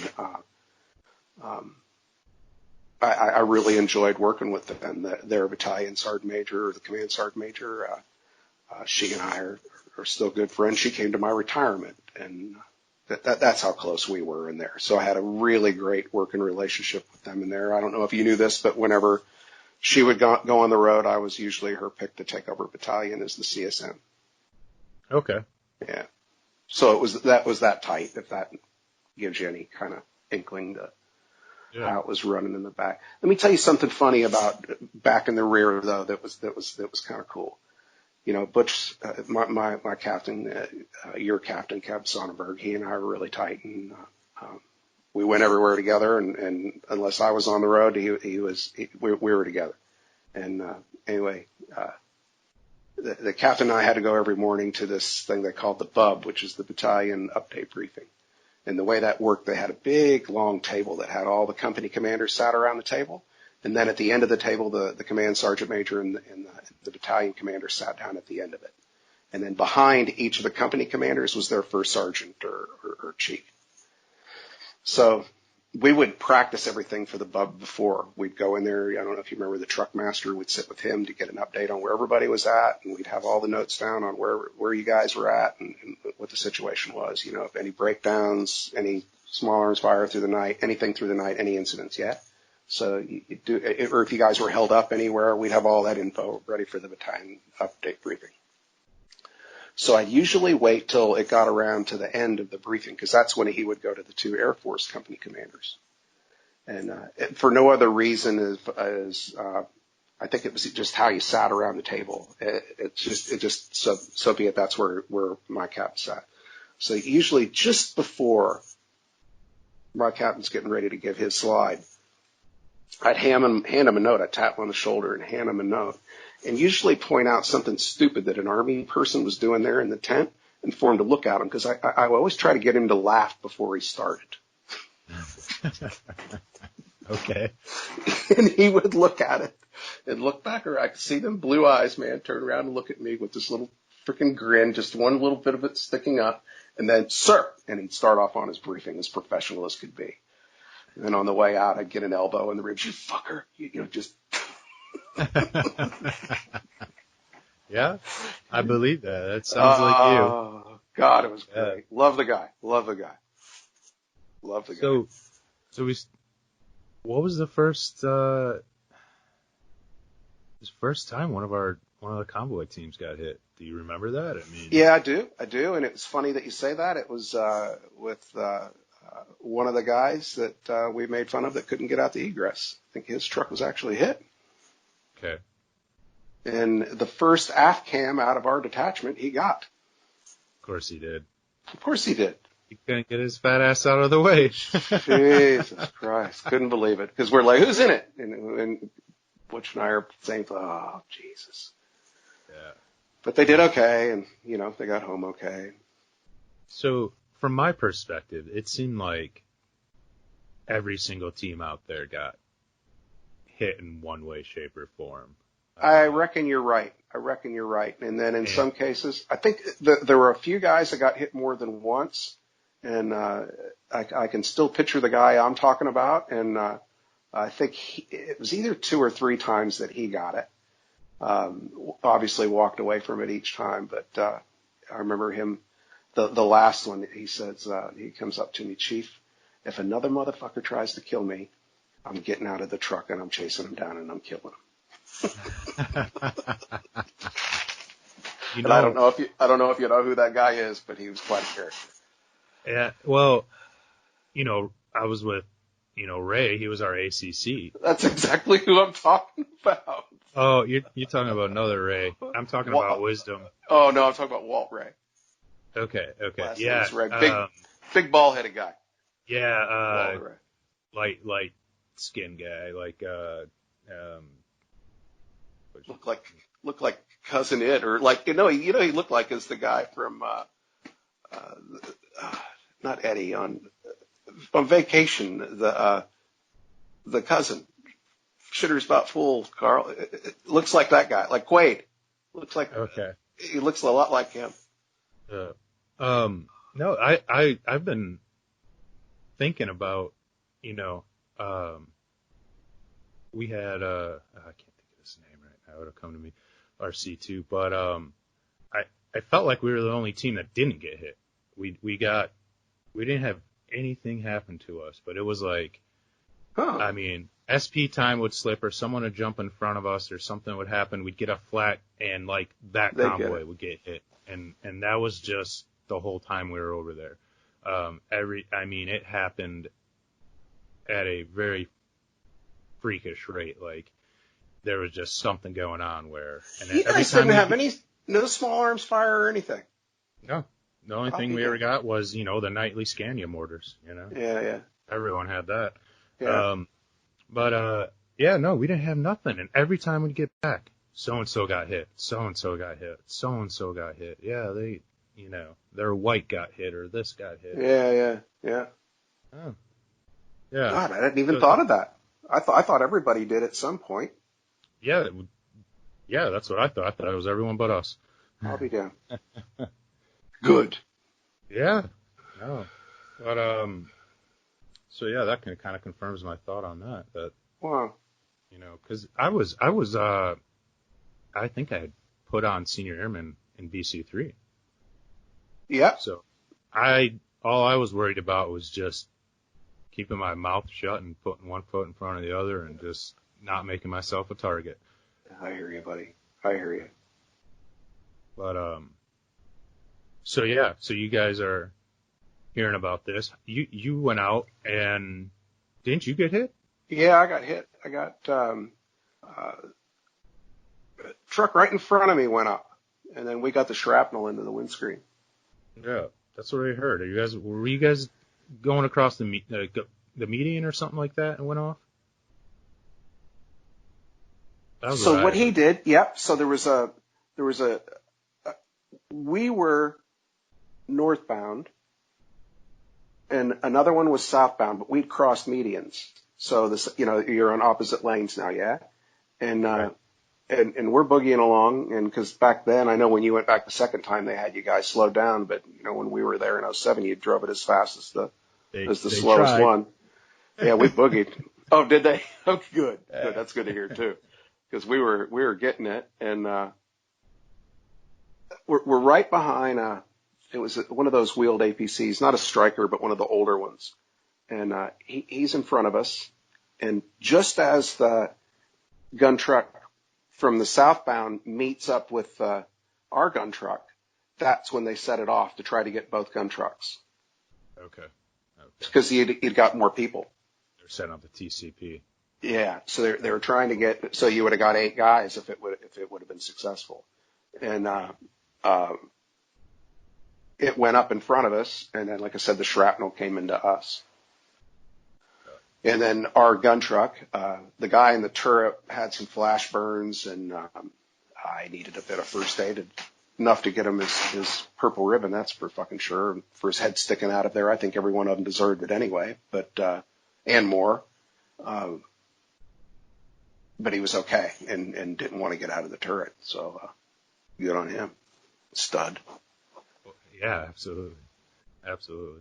So, what was going through your head when that popped off? Well, I was driving and, the convoy commander, because when I would go with you guys, I would because that's what I was there for. I wanted to observe and I wanted to find out what I could do to make things better for you guys up there. And, it went off and we were coming to an overpass and I don't know, man, this thing seemed to, this is the way I remember it. Things seem to get a bit weird. Like this isn't looking right. I could see Iraqi cop up on the overpass, and then these 2 convoys, and there's comms going back and forth about doing the pass, and everything's just looking a bit too busy. Like there's too much shit going on here right now. There's too much going on, and about the time that entered my head, that the ID went off.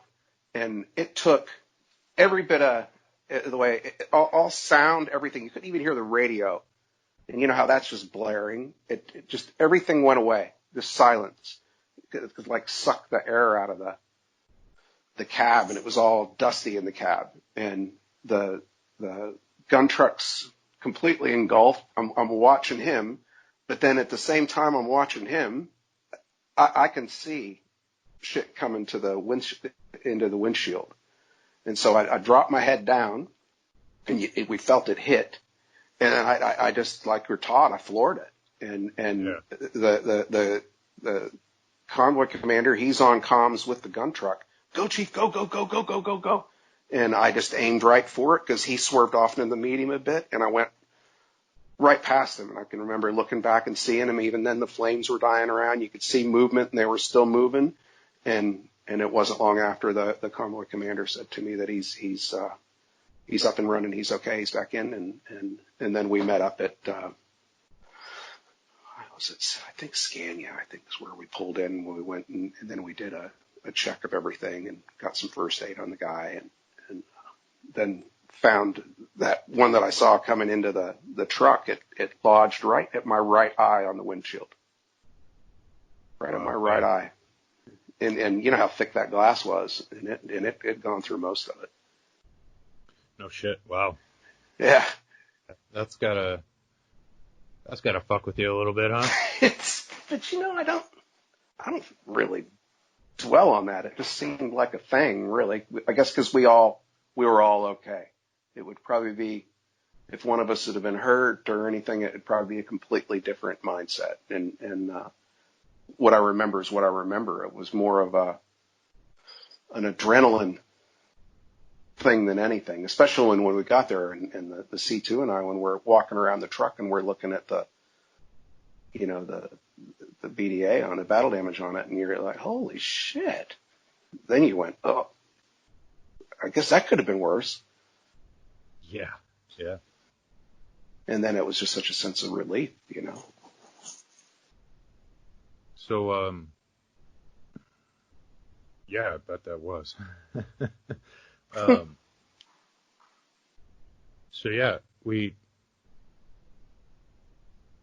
busy time. I'm thinking, I'm thinking now, we actually got, thinking back to our time out on the road, my convoy crew, when we were leaving, they're doing left seat, right seat. You know that they shot, the Army gun truck, sent it up escalation in the forest, put a 50 cal round through a bus. I was pissed off I wasn't on that one.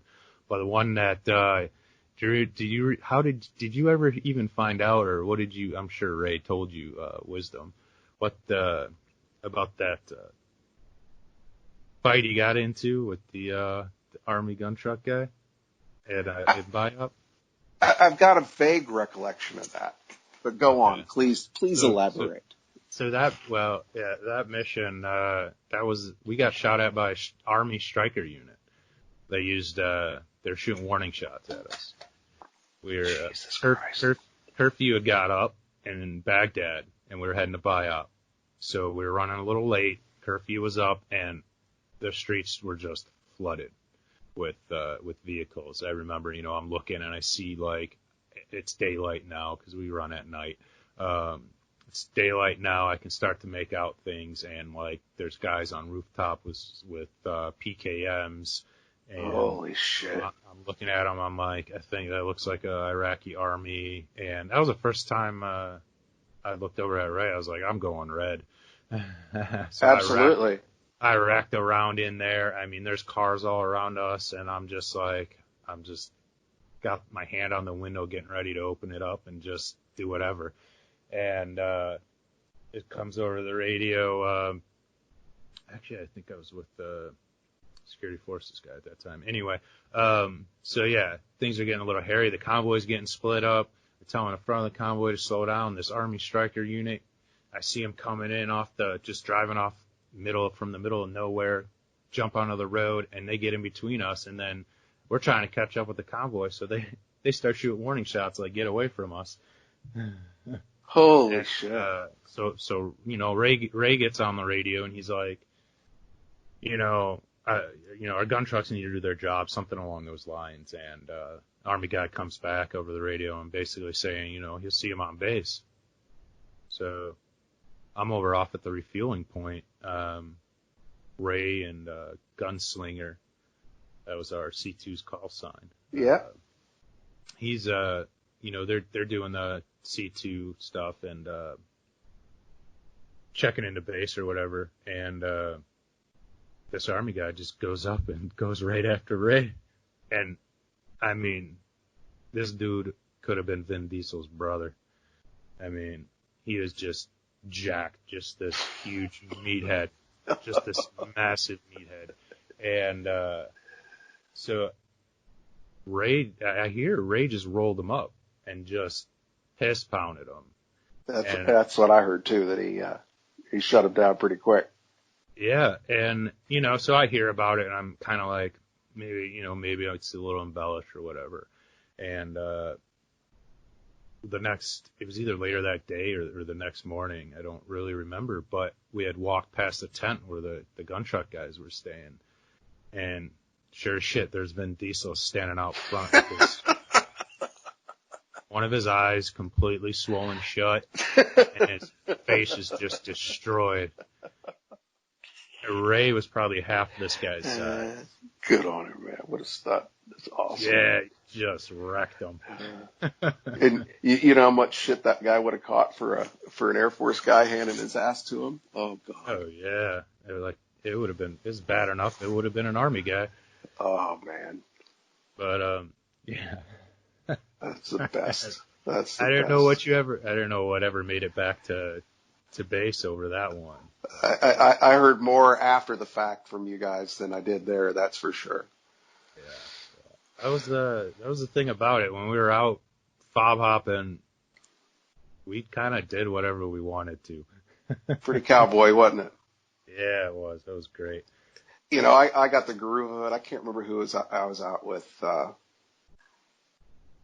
I can't remember who I was out. Anyway, we got held up and we'd been out for a long time, man. And I think we were the destination was Biop, and we got to Biop, and we went to the Air Force Chow Hall. And so we'd been out, probably been up a good 20 plus hours. And so everybody had like that half growth with a beard and that sweaty, slimy look on their face, and everybody in flight suits and freaking M4s and looking grumpy, and come walking into an Air Force mess hall at Biop, and the looks we had, I thought, this is fucking cool. Yeah. Everybody's looking like, who are these guys? We had Q West. We were at Q West, standing in line at Chow Hall, and same thing, probably looking pretty rough. I remember they didn't have water, so we were doing water bottle showers, and got cleaned up, went to the Chow Hall, and standing in line, these other Air Force guys, they must have been there was a small, I think, I'm not familiar with Key West too much. I think they had a really small airfield there or something. So, but these Air Force guys come up to, are you guys special forces? It's like, we got asked the same there too. Sure did. Yeah. Who are you guys? Just laughing, man. I'm just a dirty truck driver. Yeah, we're just. Then when I got asked too, because one of them I made him in the seat too, said, "Hey, Chief, you want to fill him in?" And the guy saw I was a chief too, and he said, "Damn, Chief, what are you doing out here?" And I said, "Come on, I'll show you." And then I took a handful of them, and the 915s were all parked out there and all backed in. The trailers have been dropped. And I said, "This is," and just told them what the guys did. I said, "This is what they do, man. They're outside the wire every night doing this, getting." Wow, how cool is that? Just walked them through what the mission was and let them know that airmen were out there doing it. Yeah, sure. Yeah, remember. And then even that looked Mad Max. I mean, I know when you went back in '09, I think the trucks were all cleaned up and looking pretty spiffy, and ours did, and they looked like shit. I thought it was cool. They just were all different colors and dirty and just looked. Yeah. No, in '09, we literally had toothbrushes out, and we're cleaning them in the interior and stuff with toothbrushes. And get out of here. And then it was fun. Yeah. No, that 07 was just nuts. I mean, the MTS, and it was like a AOL messenger of the area of operations, and you can get on this thing with satellite link, and you could talk to anyone that had an MTS, right? Yeah. And I mean, that thing was just ticking away every time I was on the road, and any of us were on the road. It was just ticking away. Attack here, attack there, attack here, attack there. IED, checkpoint 54 Alpha, checkpoint whatever, checkpoint here. Just that was it. And then all the perceived threats. I don't know if you remember that when we first got there, that the word was out that some insurgents had gotten a hold of a trailer load of bleach. And remember, we were having you guys carry your mask along, and that and then it all wound up being bullshit. But wow, that threat was out there, and then just this constant. There was a constant threat of there were poisonings that were going to happen, and just different things that they were going to do to circumvent what we were already doing to get around TTPs, and that's just crazy. And then the rumors you'd hear about soldiers being yanked out of Humvees and what happened to them, and yeah, I remember. I mean, those first couple of intel briefs that we sat through just scared the ever-living shit out of me. And by the end, you're just like, yeah, okay, we're all gonna die. I get it, like that, because that's how hot those intel briefs were. They're just basically like, yeah, there was here's your route. Here's where in the last 24 hours, 48 hours, week, 2 weeks, all the attacks have been. You're like, oh, okay, every square frickin' mile. It makes you wonder, Ryan. It really does, man. You were talking about my perspective on things on the seat that I was in. Is that I had to go to. I think we went once a month the chief that ran the other det and I, we'd go out to Saline to the meet with the Air Force chiefs out there. We'd go out, I guess, to go a touch of Air Force once a month, whatever, to go see our Air Force commander anyhow. And we'd go out there and meet, and especially after Eric, I was obviously very hot and really emotional, and I'd go past that ramp and I'd see those 130s out there that I knew were special ops birds that, I didn't know the specifics about how much real estate they could cover, but I fucking well believe that they could have covered the highway my boys were on, and that a lot of this shit could have been alleviated. And I let them know that on more than one occasion. Or I kind of got a shut up and color kind of thing that's enough of that. But it really wound me the hell up. Really did. That we got predators there that could, you're not even putting anybody at risk. It just could have flied even on the main supply route on the MSR. Just fly it there. Just fly it there 24/7. Yeah. Yeah. Something. What's it cost? Yeah, absolutely.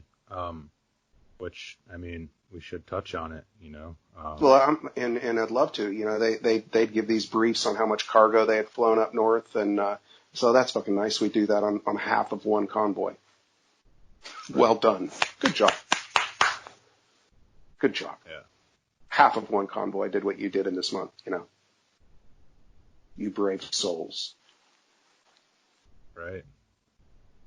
And it was probably my downfall from my rest of the time in my next 3 years is that I carried that grudge the entire time till I retired. With, any other AFSC, I kind of lost my focus there. I'm just being straight up that, I could really give a shit about another career field at that point. Yeah. No, it's rough. So what we've kind of been talking about is we lost Eric over there. Yeah. We lost Eric Barnes, and how did that unfold for you? Obviously, you were probably one of the first to know.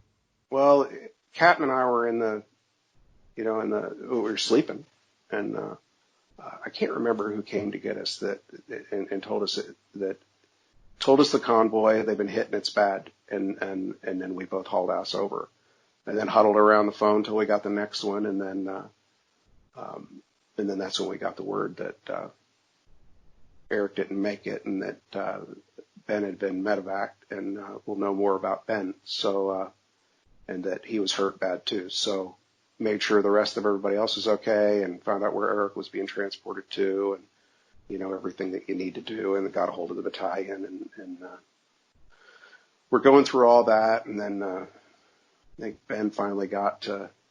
And I might have my time screwed up here, Ryan. It's just a lot of it's muddled together for me because it was pretty, it wasn't cool. It was awful. And, but I'm the one that told Ben that, and I don't think it was long after he got to the hospital is the way it's the timelines in my head. He wanted to know he was telling me how he was doing, and he wanted to know how Eric was.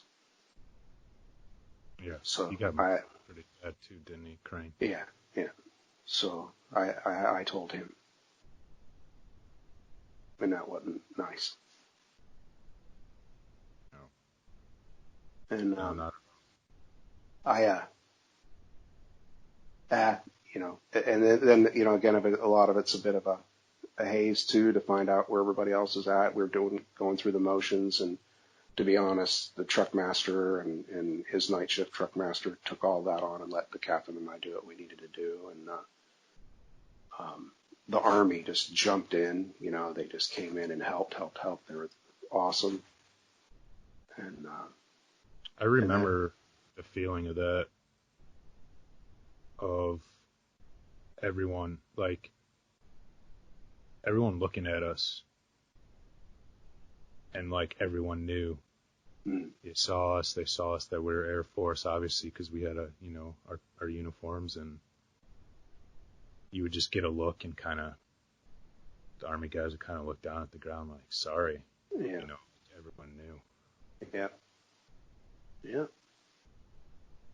But, and then a lot of happened in between there. We had, I went up and got the crew, So me and a guy from the 70th, we got one of those freaking what the hell they call those buses we had? Those coaster buses? Yeah. So we jumped in a coaster, and there was three of us. Two of us. Me and a guy from the 70th, and we went up to. We drove up to the border, and we waited for the guys to get back. And I lie, we brought enough guys along with us to drive the trucks back. So the guys from the crew, they drove their trucks back. They got them there to the border, and then we put 70th guys in the trucks to take the trucks home, and then we put our boys in the bus, and then I rode with the boys home. What was that like? It was horrid, man. You know, just the emotion and the, you know, I'm sitting there trying to meet eyes, and you know, you see him staring off into space, and you're just like, oh God, what's this going to do? Was everyone just quiet? I'm guessing. Yeah, very, very, Yeah, cool. very. And we got them home, and I seem to remember that maybe, you know, maybe even the chaplain rode up with us. I don't know, man. Again, it's a bit muddled now. It's a bit muddled. But we got him home, and then we found out another big part of it was finding out when we'd get Eric's remains to get him on the airplane. And I think I asked all you guys on who want to put him on the plane. I think maybe that's when I told everybody. We got you guys all home, and I told everybody, and then got some volunteers to put him on the plane and take him home. And I had to go out and do a memorial out at Salim before we did the memorial at Arif John. And I've had to stand up and talk to a lot of people in my life, but having to do that Army roll call for Eric is the hardest fucking thing I've ever had to do in public. How do you feel about bagpipes these days? I'm not a big fan. I know. It's to this day, I hear those and I gotta walk away or turn off the TV or whatever they're coming from. Yeah. It just keeps, Yeah. Yeah, that was a rough day. That was a rough time. Sure was. Sure was. So yeah, I remember, you know, getting woke. I think I was awake, but they came into the PCBs. You know, everyone get up to the yard. You know, whatever time they told us, and you could just tell something was wrong. Yeah. And we got up there and found out about it. You know, it was weird. You could. I mean, how many of us were deployed?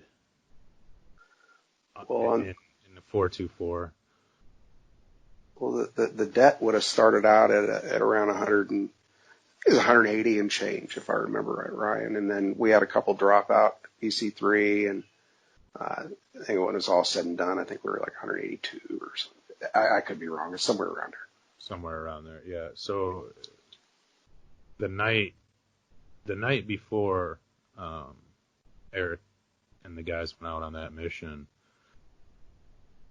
Ray and I sat and we talked to him and his crew for a couple hours. And, you know, out of those 180 people, however many, is, I guess, not surprising now that I say the number, but you've been there through training and 6 months and stuff like that, and there's still people like you're just meeting for the first time. Yeah. And that was the first time I remember meeting Eric. Mm. And I just remember that he was just a ball of positive energy. You know, he was just, we hit it off, and we just talked. I remember we were talking about, you know, screw this convoy stuff. We want to go kick doors. At least then, you know what you're getting into. We were saying, yeah, you're on the offensive. Yeah, you know, we were saying this convoy stuff, you know, it's just a matter of time. It's like playing Russian roulette. And that was a conversation we had, and we sat Oh, around. buddy. Ray was there, and we talked it was a couple hours. And I just remembered Eric leaving the impression on me that this is just a really great guy. I can't wait for him to get back, and we can hang out more. Yeah. You know, I was like, this is a really cool guy. Yeah. And yeah, and that was the last time. And so respectful, and just like you said, that positivity and a big grin, and just a lovely, lovely guy. And having met his parents and family, I can see where he gets it from. Yeah. They're, and I don't know if you ever get down that way or anything, but Lorain, Ohio, and that door is welcome to anybody from the 424, and they'll take you to the memorial, and they're just lovely people. They really are. Yeah, that's what I've heard. Really are. Well, so obviously that's hard to deal with, but you know, the mission's still there. We got to push on. And I mean, that was June, and we didn't get back till October, right? I think it was just that first week in November, wasn't it? Or was it October? I remember getting back and going to a Halloween party at the gym. Oh, okay. Okay. I know that I think, well, no, we would have been on the same group back. We were the last ones. So, cause the ones going back to Europe were the last ones. Right. Yeah. So how did that affect you the rest of the deployment? I know you said you had a chip on your shoulder. Well, I think a part of it too is that, and then too, that anything that came up, I just didn't back down from anything. I know that, like the flight suit thing, you guys didn't have them then. You guys were in uniform when Eric was killed. And, about the same time at the, near the prison, a couple of SF guys had burned up in a Humvee that had gone up, and, they were under our command, or our group, our Air Force group. And, so the group chief made the call that when all we put an order in for flight suits. So I ordered all your flight suits, and, the group chief made the call to give it to the cops before he gave it to us. And, our squadron commander had to hold me back from that one, cause I about did that fucker in over that. Yeah. Well, I mean, we felt that, you know, Chief. We felt, we definitely knew you were fighting for us, and you could feel it. And we walked around knowing that, you know, leadership had our back. You know, it was definitely known and felt. Good. It's no better compliment, my friend. No better. Yeah, even old senior airman me, everyone loved you, man. It was vice versa, I'll tell you what. Yeah. And I don't know if you know this, but, you know, my time back from that hasn't been easy. And, you know, I'll go on to it later if you want or whatever, but, my saving grace was my wife, Erica, and, meeting her here in Australia, and her, putting something positive back in me. And, one of the first things she wanted to do, and it's funny because she's so prim and proper and just very much a lady, always dresses nice, everything. She's not a, you know, a biker type or anything, just a every inch a lady. And one of the first things she wanted to do was get me a tattoo, after we got together. And I said, why do you want to get me a tattoo? And she said, I think there's something that really means a lot to you, and you probably ought to do it. And, she knew exactly what I was talking about. So, on my birthday, and I think it was our second year together, and I went down to the tattoo guys, and I've got you guys as well. Our patch is over my heart. That's cool. It certainly is. That's how I feel about you guys. Absolutely. Yeah. No, that's awesome. That is awesome. So, yeah, how was that getting out? Well, again, when I came back, I had a 1-year-old and a shitty relationship with my then wife, and wasn't good, man. I got back, I wasn't well. I got sick while I was there too. And I didn't know what was going on. I got back and it was like a nonstop respiratory cold thing going on, and I kept getting fucked around by the doctors, put me on and off steroids, and I gained weight and lose weight. And after being so fit and so strong and feeling so good, to feeling just like shit all the time, and then being in a really bad relationship and having absolutely no doubt in my mind, a pretty surly attitude, and drinking too much, and wasn't good. And finally, I get that assignment out of Mildenhall and go to Scott for a year and a half or whatever. And my heart really wasn't in it. Went through the motions until I retired. And, nothing. My heart really wasn't in anything. Had another child by that time, and last ditch effort to save marriage was to come here with her. It was either she comes here and I don't, or I come here. And so I chose to come here because I didn't want to be away from my kids. And again, I wasn't here 3 months and moved out, and it wasn't good. Had to get some counseling, and got hospitalized for a bit, and anyway, bounced back from it and met this incredible woman that has kept me. It's what I needed all along. It's what I needed all along.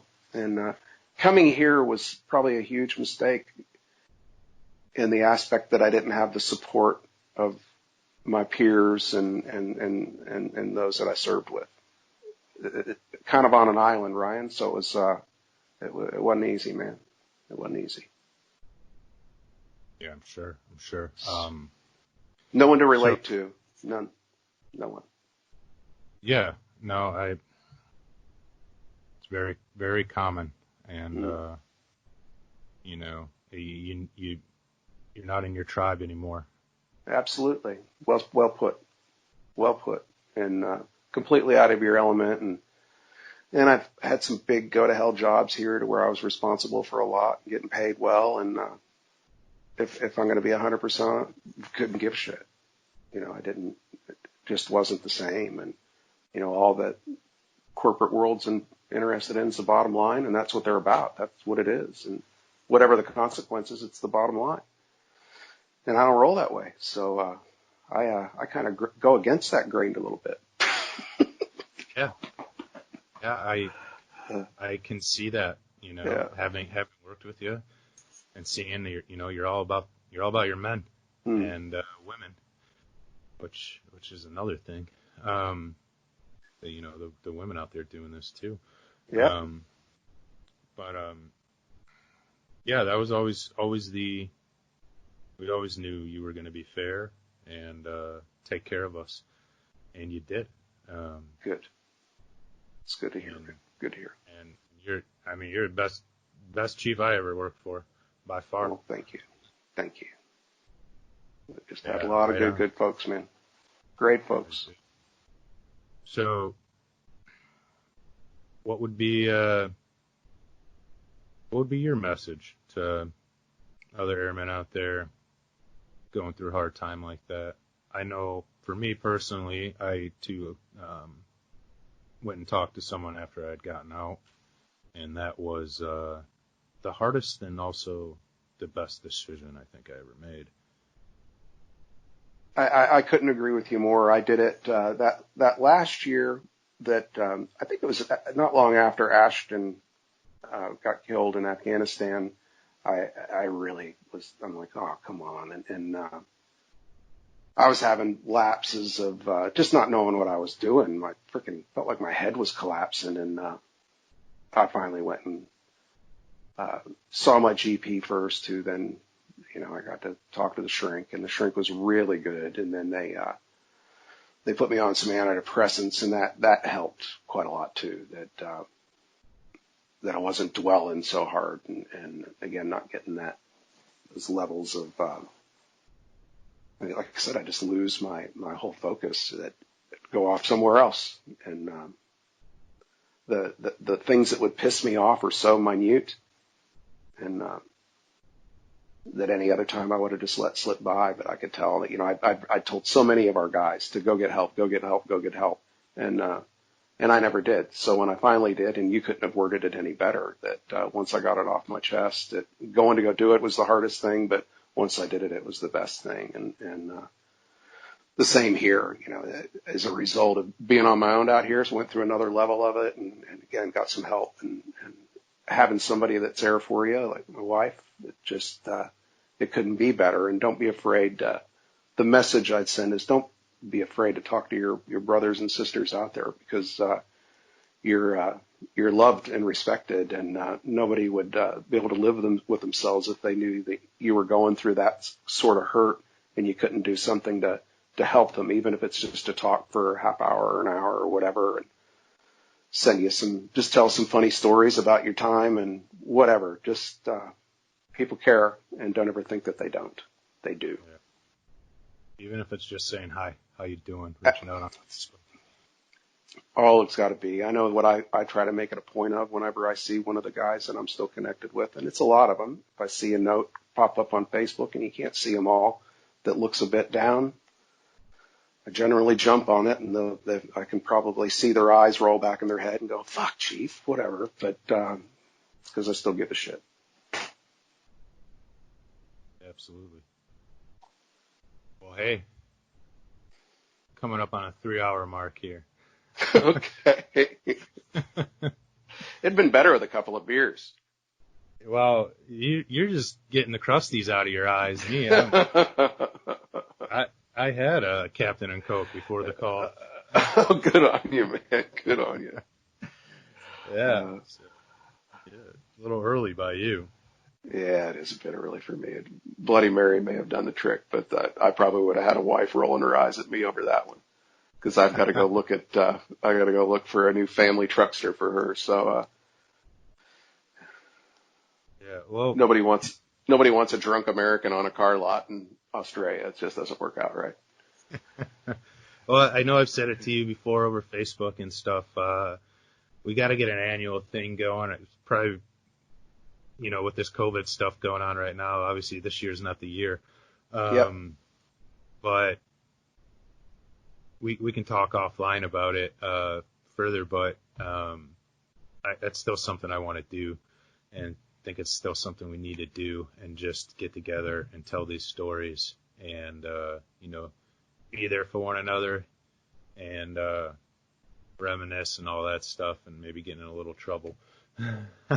Absolutely, man. I think my guys did the absolute best job of getting in trouble when we left San Antonio. We got in so much trouble that they didn't allow them to drink again. So that's another bit of pride of mine, is that you guys, when you do it, you fucking do it right. Yeah, that's a whole nother podcast. The stories that I could tell you from that time we had at Lackland while we were waiting for I have no idea, man. Wow. That was a good one. I don't know if you'd be surprised, but you definitely would be entertained. Well, I want to work with you on the reunion, and let's do it. And thanks so much for making me a part of this. I think it's really important. And the last out to all those guys and gals that have done this is much love and respect to y'all. And don't be ashamed or afraid to talk to your brothers and sisters. We're all here for you. And you did a hell of a job. And you shouldn't be carrying around weight on your shoulders that you don't need to. It's okay. You guys are okay. All right? It's a hell of a way to end it, Chief. Thanks for your time brother. today. Much love.